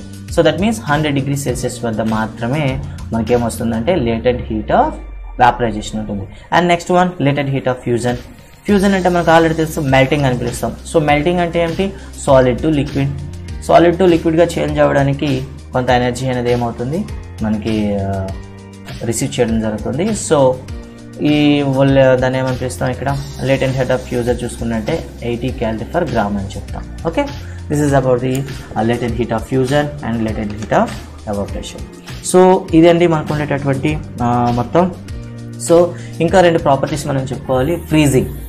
So freezing అయ్యేటప్పుడు ఏమవుతుంది ఒకసారి చూడండి. ఒకసారి లిక్విడ్ నుండి గ్యాస్లోకి ఇచ్చేటప్పుడు అంటే ఎనర్జీ ఏమి ఇచ్చాం మనం, అప్లై చేసాం. We are adding energy to liquid, it will be change to gas. So మరి గ్యాస్ నుండి లిక్విడ్లో చేంజ్ అవ్వాలంటే ఏం చేయాలి, we have to minus energy, that means the energy will be release. So మరి లిక్విడ్ నుండి సాలిడ్లో రావాలనుకోండి, దాన్ని ఏమని పిలుస్తాం, ఫ్రీజింగ్ అని పిలుస్తాం. ఓకే, చూడండి ఒకసారి. సో గ్యాస్ నుండి లిక్విడ్లో రావడాన్ని మనం ఏమంటాం, కండెన్సేషన్ అంటాం. లిక్విడ్ టు గ్యాస్ని మనం ఎవాపరేషన్ అంటాం. అండ్ లిక్విడ్ టు సాలిడ్ అయితే దాన్ని ఫ్రీజింగ్ అంటాం. అంటే ఇక్కడ ఏమవుతుంది, లిక్విడ్లో ఉండేటటువంటి ఇంటర్నల్ ఎనర్జీని మనం ఏం చేయాలి, బయటికి రిమూవ్ చేయాలి. That means energy will be release while liquid is undergoes to freezing. అందుకే సో లిక్విడ్గా ఉండేటటువంటి పదార్థంలో ఎనర్జీని కానీ మీరు రిమూవ్ చేయాలి. ఎనర్జీని కానీ మనం రిలీవ్ చేస్తే అదేమవుతుంది, అది సాలిడ్గా చేంజ్ అవుతుంది. అయితే ఇక్కడ ఒక విషయం గుర్తుంచుకోవాలి. ఆ వాటర్కు ఉండేటటువంటి ఒక డిఫరెంట్ బిహేవియర్ ఉంటుంది. ఈ డిఫరెంట్ బిహేవియర్ అనేది మనకి చాలా అవసరం అనమాట. సాధారణంగా ఎనీ సబ్స్టాన్సెస్, ఏదైనా సబ్స్టాన్సెస్ అనేది సో 100 degrees Celsius నుండి దాన్ని గ్రాడ్యువల్గా దాని యొక్క టెంపరేచర్ని కానీ మనం తగ్గిస్తూ ఉన్నట్లయితే, సో అలా గ్రాడ్యువల్గా తగ్గించినట్లయితే ఏమవుతుంది చెప్పండి, దాని యొక్క వాల్యూమ్ అనేది తగ్గుతుంది అనమాట. అదేవిధంగా రివర్స్ ప్రాసెస్లో టెంపరేచర్ అనేది ఇంక్రీజ్ చేస్తున్నట్లయితే దాని యొక్క వాల్యూమ్ అనేది ఇంక్రీజ్ అవుతుంది. దీన్ని మనం ఏమంటే ఎక్స్పాండ్ అని పిలుస్తాం. ఓకే, సో ఎప్పుడైనా సరే ఏదైనా ఒక సాలిడ్ని కానీ లిక్విడ్ని కానీ గ్యాస్ని కానీ తీసుకుని మనం హీట్ చేస్తామంటే దాని వాల్యూమ్ అనేది పెరుగుతుంది. దాన్ని మనం ఏమని చెప్తాం, ఎక్స్పాండింగ్ అని పిలుస్తాం. సో దీనికి రివర్స్ ప్రాసెస్లో చేద్దాం. సో హీట్ అనేది మనం తగ్గిస్తూ ఉంటే ఏమవుతుంది, వాల్యూమ్ అనేది డిక్రీజ్ అవుతుంది. దాన్ని ఏమని పిలుస్తాం, కుచించుకుపోవడం అంటాం. ఓకే, అలా అయితే అలా నెమ్మదిగా తగ్గిస్తున్నంతసేపు కూడా ఏమవుతుంది, దాని యొక్క వాల్యూమ్ అనేది తగ్గాలి. కానీ వాటర్కు ఉండే డిఫరెంట్ ప్రాపర్టీ ఏంటంటే, సో 100 degrees Celsius వద్దున వాటర్ని కాస్త మనం గ్రాడ్యువల్గా తగ్గిస్తున్నాం అనుకోండి. సో గ్రాడ్యువల్గా తగ్గించినప్పుడు దాని వాల్యూమ్ అనేది ఏమవుతుంది, గ్రాడ్యువల్గా తగ్గుతూ ఉంటుంది. దట్ 4 degrees Celsius వద్ద ఫైనల్గా వాల్యూమ్ అనేది స్టాండర్డ్గా ఉండిపోతుంది. సో 4 degrees Celsius వద్ద ఏమవుతుందంటే సో లోయెస్ట్ వాల్యూమ్ని పొందుతుంది అనమాట. Lowest volume at 4 degrees Celsius. ఇంకా తగ్గించామనుకోండి, ఫర్ 3 degrees Celsius తీసుకెళ్ళామనుకోండి, మళ్ళీ ఏమవుతుంది, వాల్యూమ్ అనేది ఇంక్రీజ్ అయిపోతుంది. చూసారు కదా, ఏ సబ్స్టెన్స్ అయినా సరే టెంపరేచర్ని డిక్రీజ్ చేస్తున్నంతసేపు కూడా ఏమవుతుంది, దాని వాల్యూమ్ అనేది డిక్రీజ్ అవుతుంది. బట్ వాటర్ అనేది ఏమవుతుందంటే 4 degrees Celsius వరకు కూడాను దాని యొక్క వాల్యూమ్ అనేది డిక్రీజ్ అయ్యి లోయెస్ట్ వాల్యూమ్ అనేది 4 degrees Celsius వద్ద పొందుతుంది అనమాట. అంటే ఏదైనా పదార్థాన్ని ఉష్ణోగ్రతను కానీ ఉష్ణాన్ని కానీ మనం తగ్గించినట్లయితే అదేమవుతుందంటే దాన్ని ఏమంటాం, సంక్షిప్తంగా దాన్ని కుచించుకుపోవడం జరుగుతుంది. అంటే దాని యొక్క వాల్యూమ్ అనేది ఘనపరిమాణం అనేది తగ్గుతూ వస్తుంది. అలా దాని ఉష్ణోగ్రత తగ్గుతూ ఉంటే ఏమవుతుంది, దాని ఘనపరిమాణం తగ్గుతూ వస్తుంది. కానీ నీరు అనేది అలా కాదు. దాని నీటి యొక్క ఉష్ణోగ్రత తగ్గిస్తున్నంతసేపు దాని యొక్క ఘనపరిమాణం తగ్గుతూ 4 degrees Celsius వద్ద కనిష్ట ఘనపరిమాణాన్ని పొందుతుంది అనమాట. అంతకన్నా మరి తక్కువ ఘనపరిమాణం మనం తయారు చేయలేము. సో అలా అనుకున్నట్లయితే మళ్ళీ 4 కన్నా తక్కువ డిగ్రీస్ అంటే 3 degrees కానీ 2 degrees కానీ 1 degree కానీ 0 degree కానీ ఇలా తగ్గిస్తూ ఉంటే ఏమవుతుంది చెప్పండి, అది అలా దాని యొక్క వాల్యూమ్ అనేది ఇంక్రీజ్ అవుతుంది, ఘనపరిమాణం అనేది పెరిగిపోతుంది అనమాట. ఇలా పెరగడం వల్ల సో ఫర్ ఎగ్జాంపుల్ -10 degrees వద్ద ఉన్న మంచుని తీసుకుందాం, దట్ మీన్స్ సాలిడ్ ఐస్ని తీసుకుందాం అనుకుందాం. సో కంపేర్ చేసుకుంటే 4 degrees Celsius వద్ద ఉన్న వాటర్ కన్నా 10 degrees Celsius వద్ద ఉన్న వాటర్ యొక్క వాల్యూమ్ అనేది ఏమవుతుంది, ఎక్కువ. అంటే దాని యొక్క డెన్సిటీ తక్కువ. డెన్సిటీ అంటే సాంద్రత తక్కువ. అందువల్ల ఏమవుతుందంటే ఐస్ అనేది ఇప్పుడు కూడాను వాటర్ పైన తేలిపోతుంది అనమాట. ఇదండి ఐస్ ఎందుకు వాటర్ పైన తేలుతుంది, because of density. At 4 degrees Celsius water gets a high density, and after that density will be decreases. Finally the ice, compare with the water, the ice has lowest density and the water at 4 degrees Celsius has highest density. That's why the ice is always afloat on the water.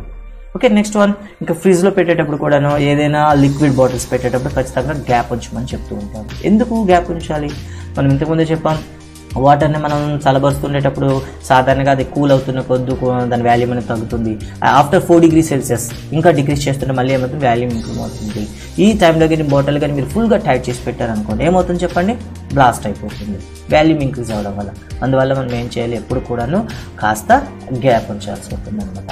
This is the complete heat lesson.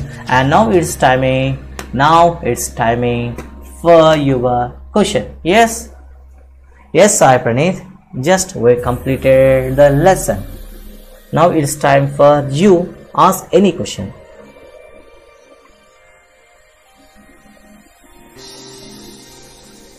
Okay, it's completed our lesson. Now it's time.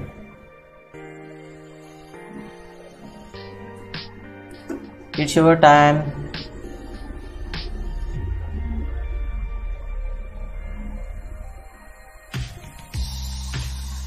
Okay, it's your time. Ask any question regarding to the heat. Okay, and it is, I think, any question about the heat lesson? Heat lesson పైన ఏదైనా doubt ఉందా? So మీరే అడిగారు.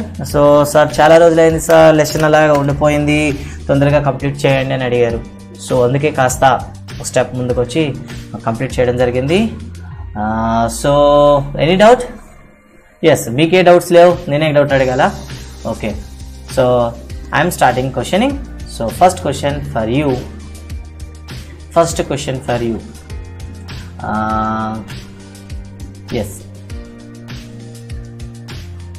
First question for you. 5 grams water vapor ni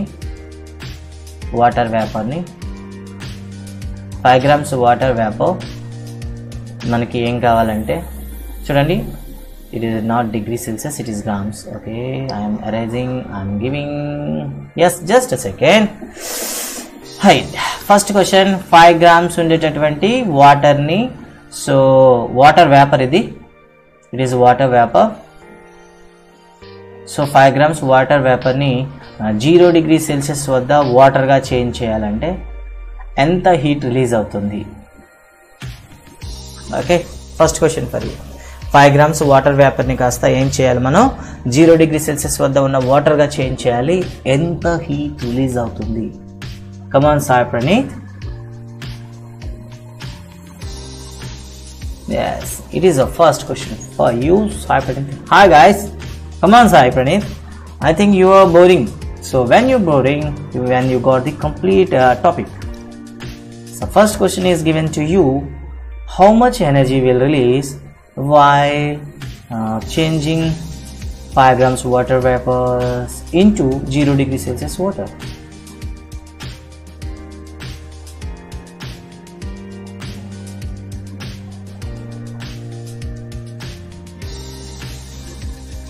Come on guys.